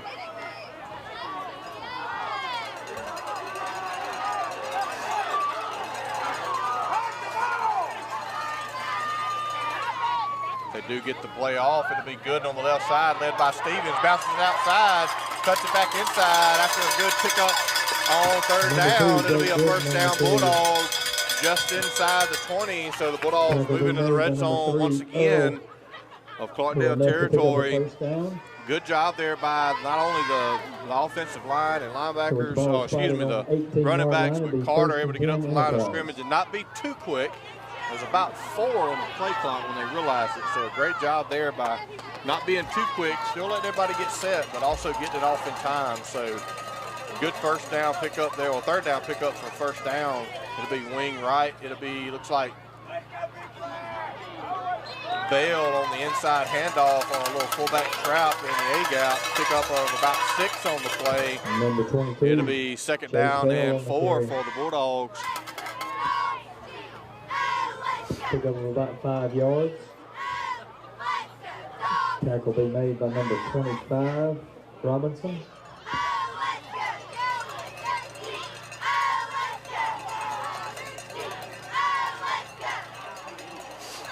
Double tight end wing left set. It'll be, we'll do double wing set. It'll be Bryant and Gooden and Johnson in the backfield. Bad snap. Was able to get it to Gooden somehow. Cuts it up around the left side. He's going to be near the line to gain. We're going to see where they mark it. I mean, he's going to be right at it. We'll see if they give him a first down. There's a signal from the White Hats. So it'll be first down for the Bulldogs inside the 10. So the Bulldogs will be set up at first and goal at about the 8-yard line. Enterprise first down. Bulldogs desperately needing to punch something in here and put some points on the board, cut into this Clarkdale lead.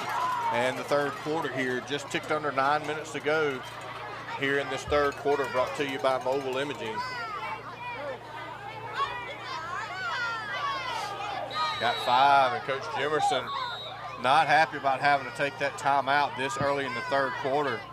Just a little bit of confusion there. I'm not sure what the confusion is on getting the play in or in the huddle, but Coach Jimerson definitely not happy, and rightfully so, having to call a timeout. We almost had one earlier. We just got it off in time, and we were still in the huddle at 5, so no way we would have got that off. And so real quick, while they're in the timeout, for our first down and goal, we'll give you our trivia question for those looking for winning a hat from EHS Vault. So our EHS Vault trivia there you see is, what year did Enterprise and Clarkdale first play each other? They have played each other a lot of times through the years, and mostly a little one-sided with Enterprise leading that, although Clarkdale does lead in recent years, winning 3 in a row so far against Enterprise. And so what year did they first meet, Enterprise and Clarkdale? Provide us that there, first one to the answer there. We'll give you a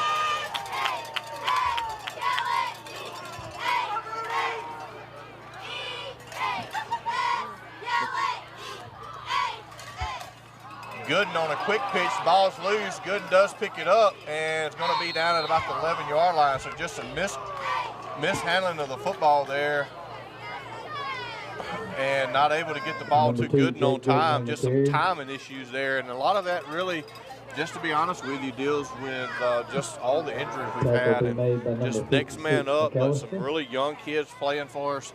some key positions this year and just some timing issues there. But second down and goal. it'll be a loss of a few yards. It'll be second down and goal now outside the 10 at about the 11-yard line. It'll be Gooden in motion. It'll be Bell on the inside handoff on a trap play. He does rumble forward, and it's going to get back to about where the first down play was. He's going to be down at about the 8-yard line, so it'll bring up third and goal from the 8. Chase Bell on the carry. Tackle be made. Bulldogs desperately needing to punch something in here. Bring up third down and goal. Put some points on the board. Not quite halfway through the third quarter there, but just too good of an opportunity. We've already turned the ball over inside the 5 once tonight. Just can't afford to not put points on the board here on a first and goal situation. Johnson moves out to the right and not going to be able to get but just a yard or so. So it's going to bring up fourth down from outside the 5. Fourth down and goal. Braden Johnson on the carry. Tackle will be made by number 22, McCray. Johnson will check out, Bell will check in. Pick up of a couple, bring up fourth. So it'll be fourth and goal from, we'll just say, the 6. So a big fourth down play here. And Mr. Lance Melton, Johnny on the spot there. Get you hooked up with Mr. Poser there with the EHS Vault. Big fourth down play, Gooden in motion. Drop back pass. Going to be a play, and it's going to be picked off by 13. Just kind of read the quarterback's eyes there, and going to be brought down at about the 44-yard line by Clarkdale. And so 2 turnovers inside the 10 for the Bulldogs tonight. There's really been some back benders or breakers here tonight. Excuse me. Number 13, so unfortunate there on fourth down. The interception. Made by number 22, had 2 guys out, one out in the flat, one out on the flag route. They both were really close together. Looked like only one defender there. And number 13 with the interception was able to bring it out all the way out to the 42-yard line. But again, our answer to our trivia vault, Mr. Lance Melton was able to provide that for us, was in 1963. Excuse me. Number 8, weird handoff there. That's going to be a good block there on Spencer Wheat, but 2 or 3 other players. Now, the problem, I don't have a problem with that hit, just to be quite honest with you. I think that's good hard-nosed football, but tomorrow, that's a 15-yard penalty. And in the NFL on Sunday, that's a 15-yard penalty, what they call a crackback block or a blindside block.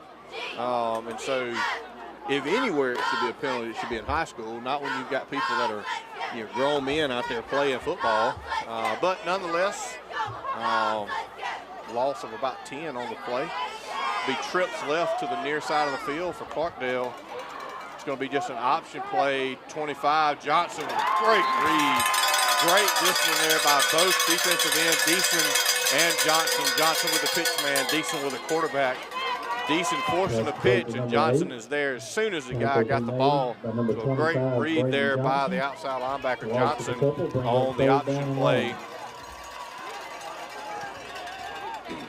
It's going to bring up about third and 21. And so really the Bulldogs defense really has done well starting to do the second quarter and so far tonight. Hopefully here able to force a turnover on downs here on the big long third down play. And the inside draw play there to number 4. And he's going to get a few yards, but nothing close to a first down. And so the Bulldogs, barring a fake punt conversion, will get the ball back. And so you look at 2 possessions inside the 5. If you put those points on the board, then it's less than a touchdown difference here. And so, again, those 2 possessions, really some back breakers for the Bulldogs so far, trying to overcome that here in the second half. It'll be fourth down and about 15-16. Clarkdale does line up to the original punt, down to 10 on the play clock. Already starting the play clock management here in the third quarter. And blocked by the senior Trey Williams, and going to be picked up by Brian at the 35-yard line. Trey Williams with a big block. That's going to be his at least second of the year, if not third. He had the big block and touchdown in Southeast earlier in the year. And I believe the flag is going to be on, it looked like number 2, the quarterback. He did push Bryant as they were trying to go to get the ball, but I really didn't see anything that wanted a flag there unless he got a face mask I wasn't aware of.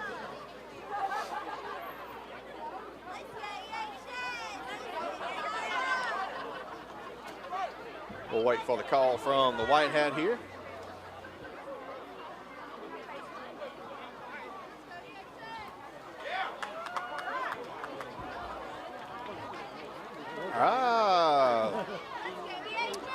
I don't know. In the back against Clarkdale, penalty will be declined. There's a block in the back on a punt play. I'm not really sure how you get that penalty. But of course, Enterprise declined it regardless. So the block punt and from the 35-yard line. Yeah, that's a new one on me. I'm not sure how you get a block punt, a block in the back on a block punt. It'd be different if they were trying to fake it, but it was already blocked and tipped. I don't know how the Clarkdale could get a block in the back, but whatever, we'll take it. Bulldogs, again, desperately needing to go down and put points on the board, showing really good offensive movement of the ball and just not able to. Got Decent open deep in the backfield, down inside the 5, touchdown Bulldogs! Number 5, Cadence Carter's pass will be complete to number 11, Mason by the Decent. Bulldogs after the block punt. For an Enterprise touchdown. And what faith in Cadence Carter, the freshman there, by Coach Wilkins and Coach Jimerson after the interception at the goal line and going right back to him on the first play and able to convert the 40-yard touchdown pass to Deason. So a huge momentum, very much needed points there for the Bulldogs. Bryant on the left side. We're going to push him in, and he does get in for the 2-point conversion on the gate, the water bucket, or Watergate. One of those three, depending on which decade you come through Enterprise in. 2-point conversion. So 2-point conversion is good there, thrown from Trey Williams out to Bryant. Lead blocking, so that brings the score to 14 to 23, a 9-point deficit. Still a 2-possession game, but a really big turn of events there as Bulldogs defense really have done well since the second quarter, allowing a couple of big plays but not breaking, and just the offense hasn't been able to put points on the board, and finally able to do that there on a big pass play from Carter to Deason, catching it inside the 10 and bouncing off the first guy that hit him. Doesn't go down easy, and then is able to roll into the end zone. So a big touchdown there for the Bulldogs finally here in the second half. It's been a while since we've said this, folks. That second half touchdown brought to you by Archie's of Finance, LLC, and a big one at that. It really needed very good timing. Definitely needed some of that Archie's of Finance and LLC touchdowns there here in the second half. So Bulldogs now within 9, 3:51 to go here in the third quarter. I seen Mr. Stearns yesterday. I was actually in Waynesboro at a meeting and seeing Mr. David Stearns, give him a shout out. He's still the same one-stop shop for anything you may need down there in Waynesboro, Mississippi. You can give Mr. David Stearns a call. And the ball's loose, get the ball, and number 8, Blackwell falls on it. And I believe we got a flag.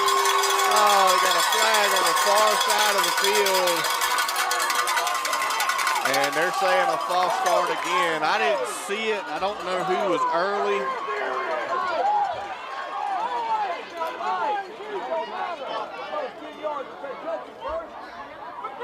And a flag on the play. That's the second time, and I don't know if anybody's, surely he's not calling that on the kicker. I'm not really sure who he's calling it on.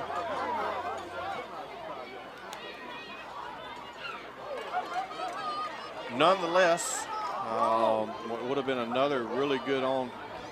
Coach Jimerson's not happy about it, so you can tell there's something going on there. I'm not really sure what the flag was. That's back-to-back kickoffs at the far side. Sideline referee has thrown a penalty on And so I'm not really sure if he's calling that maybe on the kicker. I'm not really sure. We'll see. And here we go again. And the Bulldogs not able to recover that one. Clarkdale able to fall on it. And so they'll start in Bulldog territory at the 46-yard line. They covered up by number 2, Lee.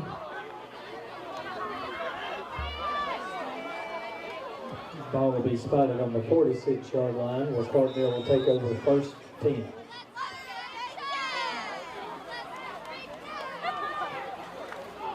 We have to go back and do some timing on our comments there. We got some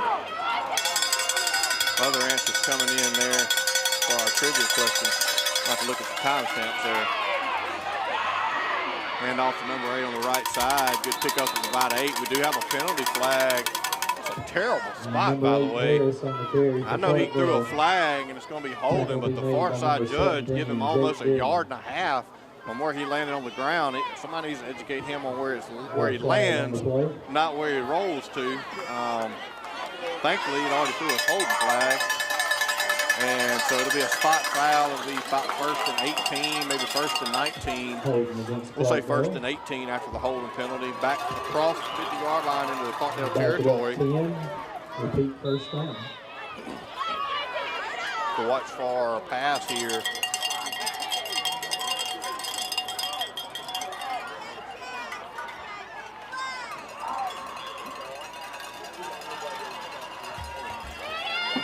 And it's going to be the case. Oh, those picked off by Braden Grove. Little miscommunication there between the quarterback and the wideout. The wideout was running a little hitch route, a little hitch and go, and the quarterback thought he was going to squat on that hitch. And the receiver had released by that point. The ball was just underthrown for Bro not to be able to bring that interception in. And that really would have excited the crowd here at Enterprise if he would have been able to bring that in. Looks like they'll go 4 wideouts for Clarkdale. 2nd down and about 18. Drop back pass. And he's got a guy open. He just overthrew him. He did have a couple 3 steps. And just overthrown pass there by the quarterback. Going for the home run play again on a deep post route. So 3rd down and 18. A huge 3rd down here as the Bulldogs just put points on the board. And a big 3rd down, try to create another turnover on downs. We'll see what the Bulldogs defense drive. I would really like to see us blitz. They haven't thrown anything in the middle of the field. No slants, no little crossing routes. Everything's been in the outside, post and everything. I'd really like to see us bring some linebackers here, get the pressure on the quarterback. It is going to be, looks like a screen play. Number 8 is going to get it. Johnson reads it greatly on a senior night and hits him as soon as he turns around. And the senior Braden Johnson having a phenomenal night on defense and offense. And a big stop there on 3rd down is going to bring up 4th and 14 at the 50-yard line. And a phenomenal read there by Johnson at the linebacker position, able to stay home and stay disciplined on the screen pass. And as soon as 8 turned around, Johnson was there to hit him. And so 4th and 13, Clarkdale will have to give the ball back here to Enterprise, barring a fake. It got to be a false start. That guy was moving all over on the other side. Gooden going to come out to the right side, going to try to get outside and not able to get around number 1. That's got to be a penalty. Number 56 leading with his helmet after he's on the play, and Gooden's down. He really is shook up. That was uncalled for there by Clarkdale. And I don't think, look like he got him in the back. And not very good for the Bulldogs because Gooden's already been out for a week or 2 this year with his back. But just a late hit, unfortunate. And I don't know they have targeting in high school, kind of like they don't have the blocking the blindside block. But if there was ever a targeting foul in high school, that was one of them. He definitely lunged and led with his helmet into Gooden after he was already on the ground. We'll wait and see what the flag is. and wait for the white hat signal. Looks like he's going to call personal foul. And again, I assume it's just not a targeting option in high school. But again, tomorrow, 24 hours from now at college football, that guy would have been ejected from the football game and not been able to play the first half of next week. So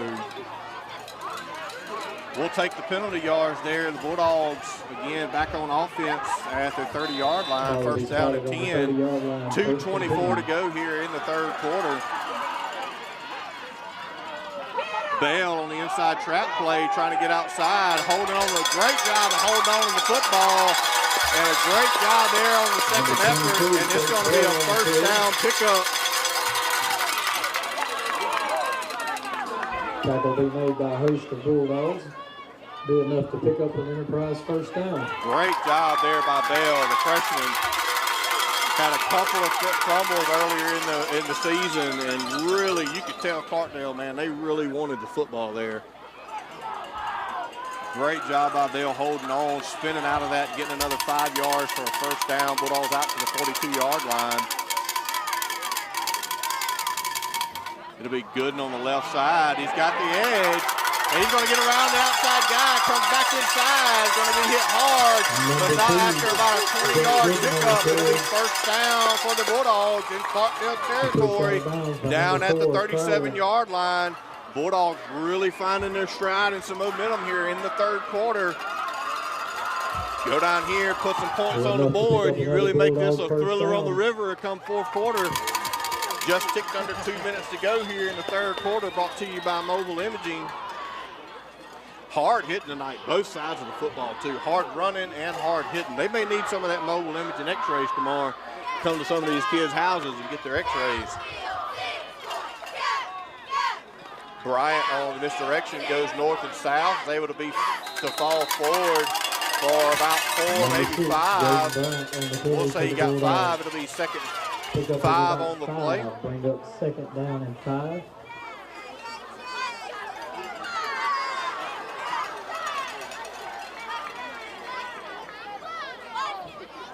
They may, Matt may need to look into that. They may need to look into the Saturday morning football x-rays and EKGs for these kids that get beat up on Friday night. That may be a market he ain't tapped into yet. Wing right for the Bulldogs. It'll be drop back pass. He's got Gooden, and great defensive play there by number 7. Deason was wide open on that drag route and he goes straight to Carter to tell him, like, we don't have to have a home run play every time. Thankfully, Gooden able to go up and try to be a little bit of a defender there. Number 7 swats it down for an incomplete pass. So it'll be third down and long 5 for the Bulldogs. So another big third down here, trying to move down the field, put some more points on the board. This time it's Bell on the left side, keeping his feet moving. He's going to get about 2 or 3 on the play. So it'll be fourth and about 3. So we'll be 4 down territory again. Johnson's going to run the play in. Bell will check out. And we won't have to snap the ball, but I'll see. I wouldn't be surprised if Coach Jefferson wants to get this thing off. 18 to go on the game clock. Fourth down and 3 for Enterprise. And I believe we're going to get this thing off with about 10 to go on the game clock. It'll be Johnson on the left side on the second effort. I think he's going to get there. And a great second effort by the senior Johnson after he was hit at the line of scrimmage. Out of bounds, but not before a first down pickup. And as that play ends, the horn sound for the end of the third quarter. We'll move into the fourth quarter with an exciting moment coming here at NLJ Davis Field. Y'all stay with us. Things getting tight here at the thriller on the river. Enterprise trying to drive, put some points on the board, bring this within a one possession game. It'll be first down and 10 when we start the fourth quarter at about the 25-yard line of Clarkdale. Enterprise 14, Clarkdale 23. At the end of the third quarter, your Panthers leading Southeast Lauderdale 35-0. They'll move into the fourth quarter at the same time. And remind all students at the same time as we will. Immediately following the ball game at the baseball field.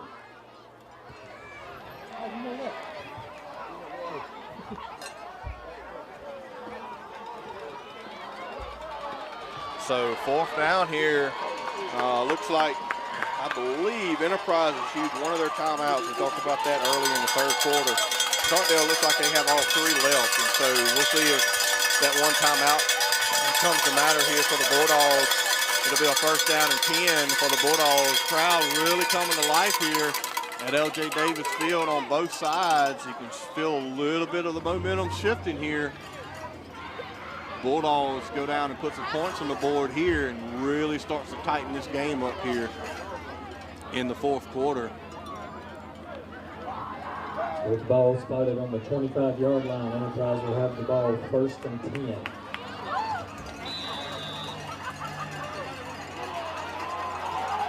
First down and 10 for the Bulldogs. It'll be Brian on the right side on the give, and just a good tackle there by 56. Able to grab him by the back of the jersey and bring him down for a loss of about 1.5 yards. The Bulldogs be back behind the sticks here on 2nd down at about the 28-yard line. Made by number 56, McAllister.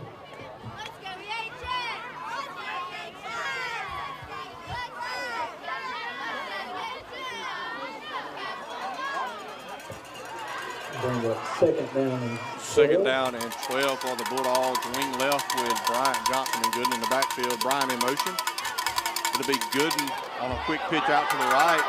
Got a couple blockers, comes north and south, and he's going to be down a couple of yards, maybe shy of the 1st down, but very good pickup there, making that 3rd down manageable. We got a flag on the play. I think they're going to call a holding on Dearman, but that was not a hold. It was a pancake block just because the receiver was turned to the side.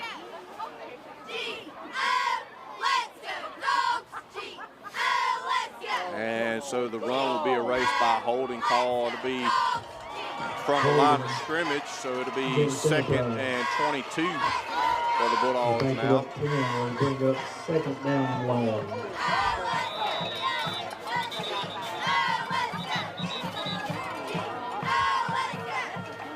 Clock is still running for some reason.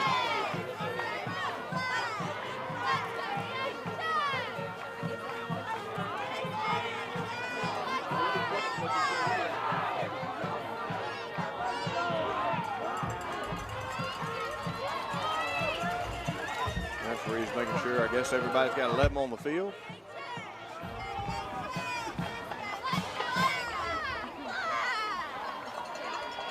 So 2nd down and 22 now. Bulldogs double tight end, double wing set. Big Gooden in motion. It'll be a drop back pass. It'll be Gooden out in the flats. He is going to be caught by number 4 there and is going to be brought down. Number 5. Going to be basically a pickup of about 2 or 3 on the play. Pickup of a couple. Carter with a little time to throw the ball there. And taking his first option, and so as he grows and matures, that's going to really turn into something special as we go through the years. He's able to make his way through those progressions there. Looks like Carter will jump out. It'll be Gooden and Bryant in a wildcat formation, pistol in the background. Chapman also comes in. It'll be Johnson in motion. It'll be him on the right side on a speed sweep. Johnson turns it up north and south. He's going to be a good pickup of about 10, but he's going to be well short of the 1st down. So it'll be 4th and about 12, a big 4th down. Looks like we have an injured Clarkdale player on the field, and the clock will stop. It'll be 10:09 to go here in the game. Bulldogs on offense in Clarkdale territory, trying to go down and make this a 1-possession game. That 4th quarter here is now as we get started a couple of minutes in, brought to you by Premier Paint and Body. For all your body needs on your vehicles and paint, you can give them a call, Premier Paint Body. We appreciate them bringing us this 4th quarter here. Also down in Equipment, Mississippi, Piggly Wiggly. Go down there and get all your grocery needs. Good weekend. It was probably one of the best weekends we've had weather-wise for college football. Go down there and get your meat and sides, and be able to go down and put that on the grill tomorrow.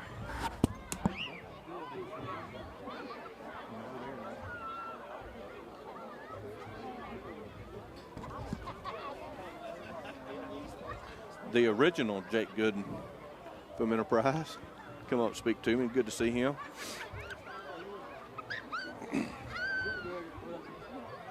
Down a little bit longer than we expected here on the injury. We'll see what the injury is here.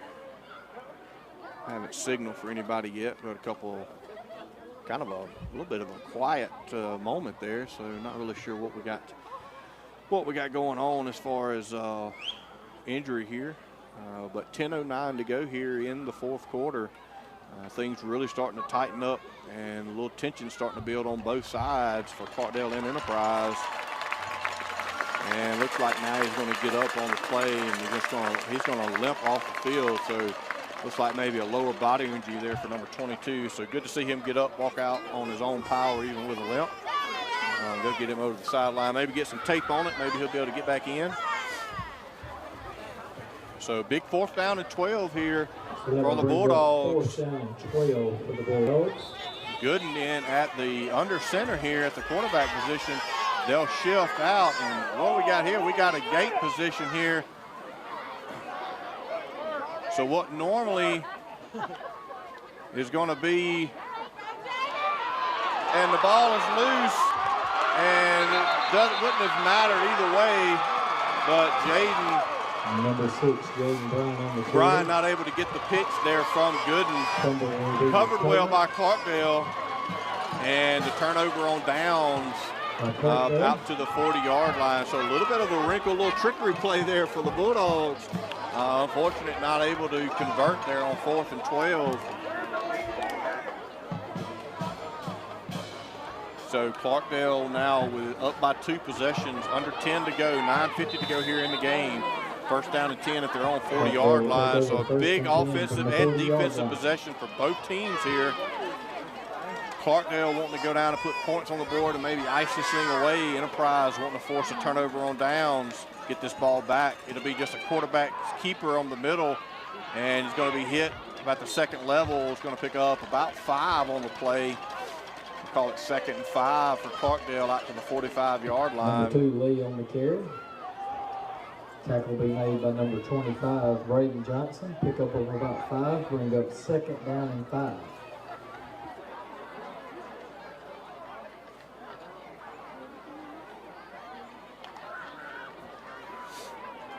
Second down and 5 to go for Clarkdale at the 45-yard line.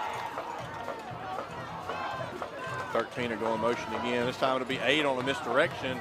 He sidesteps to the left, and Johnson was able to get to him. We've got a flag from the umpire. Most often, that's a hold as long as nobody got a face mask on the tackle. Harris on the carry. Looks like the far side judge also got a penalty flag. We'll see if they were agreeing on the same penalty or not. Number 11, Mason Deason. Number 8 on the misdirection made a good jump cut. Was able to get it 2 or 3 yards. It looks like it is going to go backwards. So it will be a holding call on Clarkdale. So a big penalty there. It's going to set them back behind the sticks. It'll be from the line of scrimmage. It'll be 2nd down and 15 for Clarkdale on the next line ready to play. Repeat 2nd down. Be 2nd down and 15.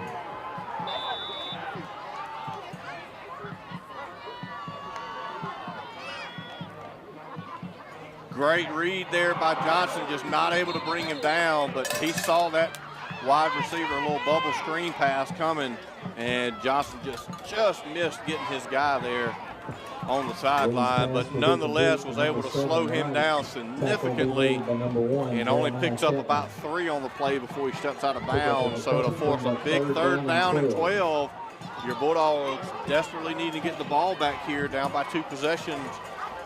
We'll see what Clarkdale dials up. More than likely, I would venture to say we're going to go with a deep post route, drop back pass. Maybe we bring one of those linebackers here on a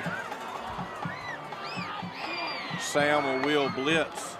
And no, it'll be a quick pitch out to the left for number 8. He's hit hard on the left side over there on the far side of the field by Alex Smith. And it's going to bring up 4th and about 6. And we'll see what Clarkdale decides to do. 8.5 to go here in the first half. Clarkdale's going for it. Defense got to make sure we 5 yards won't give them a first down. So we'll see if Clarkdale, they should be, I would think, going for this.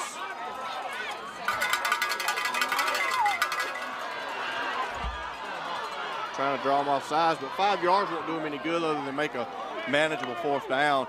Looks like it's a quarterback keep punt there, and it's going to make a good roll there, but nonetheless, the Bulldogs will force a turnover on downs, and they'll take over at the 20. So great job by the defense here in the second quarter. Really, for 2.5, almost 3 quarters, the Bulldogs defense really has buckled down about maybe 3 or 4 minutes into the second quarter. Ever since then, the Bulldog defense really has held Clarkdale at bay, bending at times, but not breaking. And so the offense now really desperately needing to get something going here and go put some points on the board. 8 minutes to go here in the fourth quarter, brought to you by Premier Paint and Body. Carter checked back in at the quarterback position. It'll be a wing right position. It'll be Gooden on a misdirection, led by a couple of pullers, and still up and moving, and the whistle does blow after a pickup of about 3 on the play. Gooden on the carry for the Bulldogs. Looks like Bell will check out, Johnson will check in. It'll be second down, and we'll say 8. Number 4, on the next play. Pick up with a couple.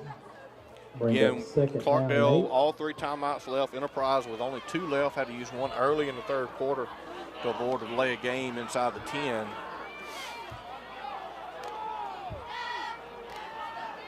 Dearman splits out. And Coach Jefferson forced to call in another timeout. Not very happy about that at all. He had about 8 on the play clock. I think they could have gotten that off, so I don't know if that was a timing thing or if that was just we didn't like the play call or the lineup or whatever.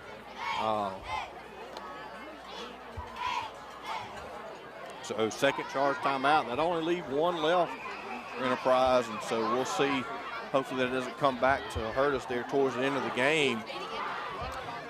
But second down and 8 here. Couldn't afford to go behind the stick, so kind of a lesser of 2 evils, I guess, if you will, there for the Bulldogs.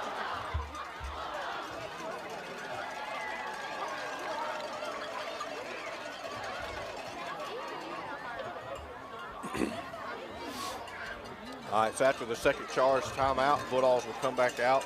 It'll be second down and 8. Dearman again splits out to the near side of the field. It'll be double wing formation in the backfield. It'll be Gooden in motion, him on the left side on the speed sweep. He's got a couple blockers, and Bryant just come off his block too early there. Nonetheless, Gooden able to fight. If Bryant stays on his block, Dearman's got his guy downfield blocked well. Gooden's able to spring that and go to the house. But a positive play there brings up a third down and manageable. We'll say a long 3 for the Bulldogs. Down by 2 possessions, 7 minutes to go here in the game. Even this deep in Clarkdale territory with only 1 timeout, definitely going to be 4-down territory. Decent. Everybody was moving. Carter just wasn't paying attention at that point to anybody. Decent. He was the only one moving, but I'll be honest with you, you could justify that he was just the guy that was in motion. Now, he wouldn't have been lined up on the line of scrimmage, so I guess it would have been an illegal formation regardless, but unfortunately that 5-yard penalty will put Bulldogs back 3rd and 8 now with 6:40 and the clock is running. 15 to go on the play clock. Double tight end, double wing set now, looks like. Gooden in motion, and just a fumble snap again. Looks like the Bulldogs will get on it.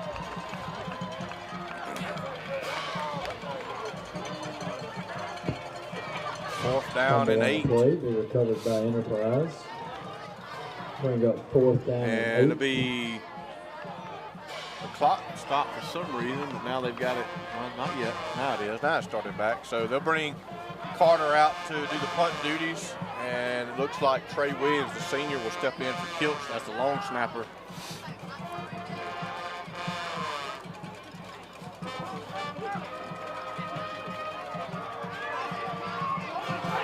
Dearman. Oh, that's a great call there by the referee there.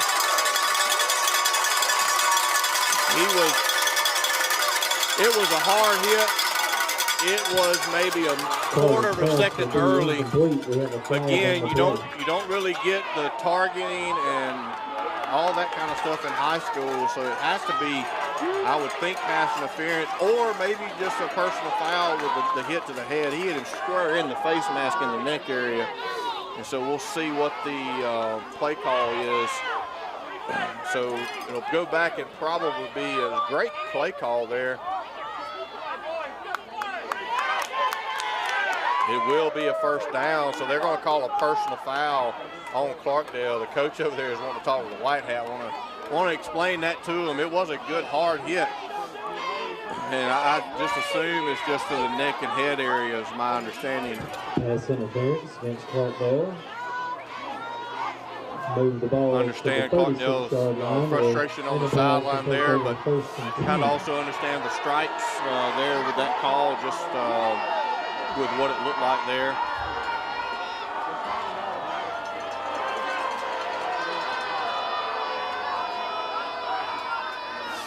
So after the personal foul, the Bulldogs will able to get a first down. So we're halfway through the fourth quarter here.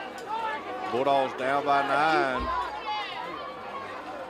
The home stands calling what you call a targeting, and they just don't have that in high school. And I'm not really sure why they don't. They have it at every other level, and you'd think that that would be the case, but they don't have that in the high school playbook, or as far as the officials go.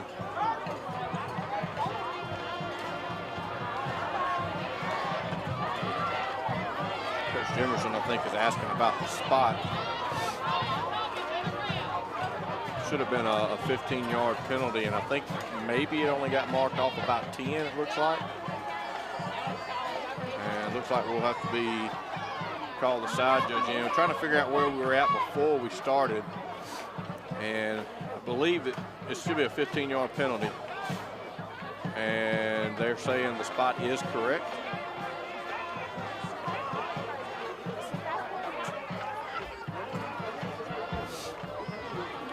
All right, so after all of that, first down and 10 for the Bulldogs at the 35-yard line here in the fourth quarter. Double tight end, wing left for the Bulldogs. It'll be Bell on the right side. A couple of nice shifty moves there. It just couldn't fall forward. Just fell forward. If he could have kept his balance, he may have broke that one for the house there. A couple of nice shifty moves by Bell up the middle there. Good pickup there for another first down pickup for the Bulldogs out near midfield. On the 48-yard line, the first and 10 Bulldogs. Bulldogs really do need to go kind of Curry here. Be Bryan on the other side on a misdirection, and that play just has not been there all night. We may have gotten, that's about the most we've gotten all night, two and a half, and actually lost plays on that before. And so we'll see what that sets up, maybe a ploy or decoy for what's to come in the next couple of plays.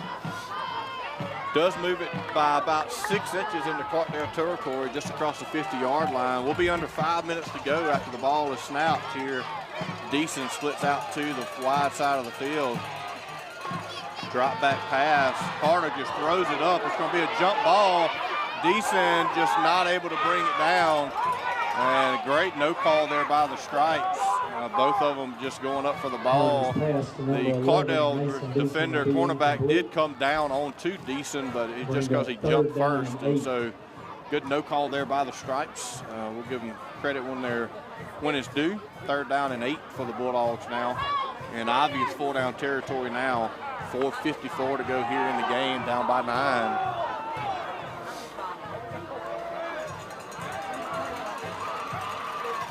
Bryan in motion. It'll be Johnson inside, and on 3rd down and 8, fullback Trout doesn't get anything at all. Number 25, Braden Robinson on the carry. So now 4th down, and we'll say 7 now. You got about a football's worth of gain on the play. Tackle be made So 4th down and 7 here with only one timeout left here. This is probably the ball game down by 2 possessions. So big 4th down here by the Bulldogs here. Double tight end wing left set. Clarkdale smartly takes a timeout there, their first one of the second half. So good call there by Clarkdale, the timeout there on a big 4th down play. I think they maybe sense the same thing as we do, is very well could be the ball game here if we don't get a conversion with only one timeout left, not enough time to stop the clock and get the ball back if Clarkdale gets a stop here. So big 4th down play here. And really you go back to, we're down by 9, you really go back to inside the 5 and inside the 10. 2 turnovers for the Bulldog offense tonight. Really has been the backbreakers so far. The defense has really been strong, really been steady after that wild first quarter we had. So we'll see what the Bulldogs offense has here on 4th down. Would imagine it's something outside, some sort of speed sweep, quick pitch type deal, or maybe a drop back pass here. Nothing in between the tackles probably is realistic here with 4:15 to go. And it looks like we have the Wildcat position again. Chapman will check in to be Gooden and Bryant in the Wildcat pistol formation in the backfield. Johnson in the wing left position. It'll be Johnson in motion. It'll be Gooden to throw it. He's got a guy decent and just good coverage there, and incomplete pass and no flags on the play, and that'll be a turnover on downs. Jake Gooden a little underthrown there by Deason. Deason slipped down. The home crowd, of course, wanted pass interference, and we would have taken it, but another good no call there.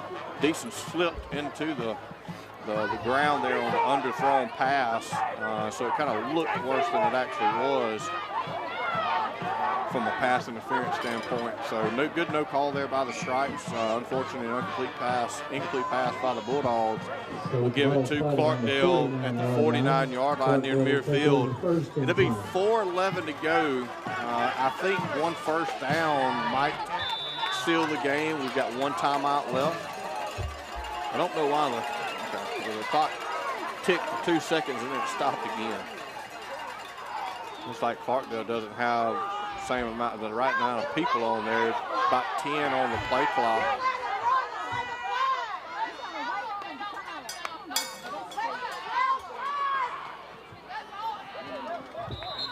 Number 8, Harris. 3-yard pickup on the play. It'll be 2nd down and 7 across into Bulldog territory now. By number 11. Some of the home crowd a little number 11, Mason Deason. Emotional at the time, and a little unfortunate or a little upset that they didn't throw a flag because they didn't have enough people on the field, but that's their prerogative. They've got 25 seconds to do that. They got that well within about 8 seconds to go on the play clock, got the right guy in and snapped the ball, so no harm there from the Clarkdale side. 2nd and 7 to be number 8 on the left side. Looks like we'll have a holding call probably. Great job there. Looked like Johnson over there. No, it was decent. Grabbed him by the jersey and just pulled him back with him as he was pulled to the ground. Number 8. So it'll be 3rd down. There's no gain on the carry. Mason Deason. And we're saying, somebody's saying flag on the play. Maybe against us here. It's got to be, I'm assuming, a face mask or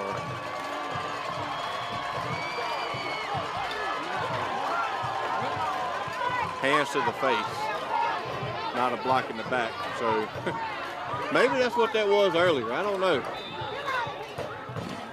He gave the signal for blocking the back, but he clarified that with Coach Jimerson. It was hands to the face. So penalty will give Clarkdale a 1st down with 3:15 to go. 1st and 10. Down inside the 40 of the Enterprise, 13 in motion. It'll be just a quarterback draw on the left side. And it's going to be brought down by a host of Bulldogs. Pick up of about 9. It'll beat out to the 30-yard line. About 9.5 on the play. Tackle will be made by number 1, Jeremiah Chapman. Next week, just a little bit of a wrinkle real quick before we get towards the end of the game. Bring We're up playing on second down and Thursday short. night. Thursday night next week, we'll go to Mize for the last season finale of the year for Mize. And then as we get to the end of the game here, we'll get to you some Halloween things here for Enterprise so that people can start planning for that. Second down and 9, 2:25 to go. Handoff to number 8, and he's hit as soon as he got the ball from Dearman. And it's going to be a drop of about 3 or 4. Tackle will be made by number 7. So it'll be third down and 5, 2:11 to go here. Of about 7, bring up third down. So third down, and we'll say a long 6 for Clarkdale. 6. We're not going to show the map just yet, but if you're familiar with Enterprise, we've had Main Street blocked for the last couple of years. We're also going to add River Road to block traffic from the Methodist Church to the high school. Direct snap to the quarterback, and I believe he's going to have enough for a first down. There's no flag, and if that's the case, there's a flag on the play. Actually, the umpire threw a flag, so we'll have to wait and see what that is. If it was after the play or during.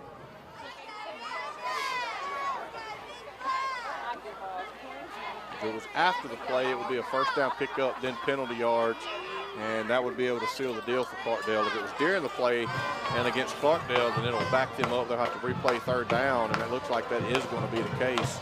It'll be a spot foul, holding. So it'll be 10, third down. It's only going to lose them about 3 yards from the original line of scrimmage. So it'll be third down and 9 with 1:46 to go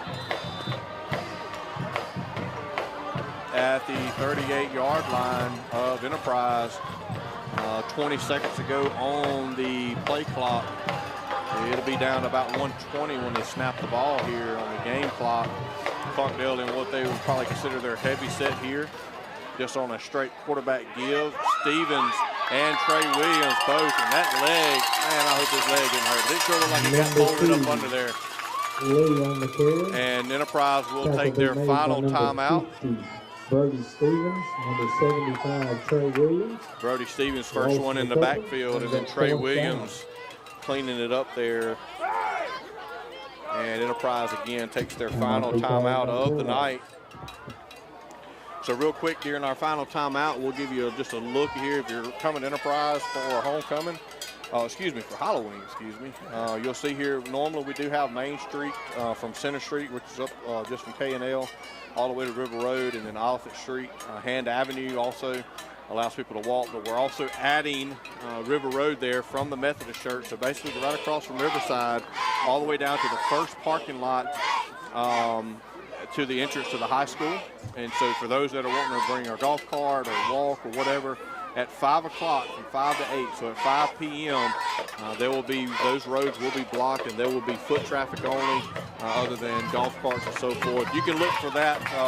We'll have a video over the weekend and some more posting about that as the next couple 3 days go on, just kind of explaining to people what it is. But the idea there is to provide a safe environment for people to come and walk and foot traffic and kind of get back to the way Halloween, the way I grew up and the way most of us probably grew up, and just walking from house to house, not having to worry about traffic, injuries and stuff like that. So a 4th down and 10. Clarkdale looks like they're lined up to go for. They've got 2 wideouts. Gooden's back for maybe like a little short quarterback punt here. And looks like they're going to elect to throw the ball. And he's going to try to run for the first down. And he is going to get enough for the first down, it looks like. I don't see any flags. And so a drop back pass and just a scramble play moves the ball for Clarkdale, and that will do it for the night. They'll be able to ice the game now with some kneel downs. Clarkdale took a timeout. I think Clarkdale actually maybe a good timeout there by the coach. I think he may have been trying to get a little bit of his players under control and trying to get the emotion calmed down there. So the Bulldogs of Enterprise looks like they will move to 2-7 on the year. They'll be 0-3 in conference play, and that will pretty much eliminate postseason option for the Bulldogs this year. And so unfortunate loss here tonight on senior night here at L.J. Davis Field. I'd like to thank all the seniors and their parents and their support and their fans for the last 4 years here, coming out to L.J. Davis Field and watching us and supporting the football program. Again, next week, not Friday night football, we'll have Thursday night football over in Smith County at Mize High School for the last regular season game of the year. And so the clock will start, and they'll be in a safety formation for Clarkdale. Bad snap handled by number 2, takes a kneel down. Enterprise without timeouts left. So 1:05 to go. Should be one more kneel down, and that'll be a victory for the Clarkdale Bulldogs. Shout out to all of our sponsors there you see on the screen, allowing you to bring you the scoreboard for both Quitman and Enterprise tonight. I believe it's safe to say Quitman probably pull off a victory tonight also. So shout out to Quitman down there. Again, thanks to Sheriff Anthony Chancellor coming on with us tonight. Kind of give us a halfway mark, I guess if you will, a little benchmark of where he is in his first term as sheriff. So appreciate his time he provided for us. And 30 seconds left. That'll be inside the play clock, and so that'll be it. That is the final in Quitman, 35-0. So the Panthers do beat Southeast Lauderdale tonight down at Harlem and Quitman. And Clarkdale will pull away the victory here tonight, and they'll be 2-1 in conference play. And I believe they play Heidelberg next week.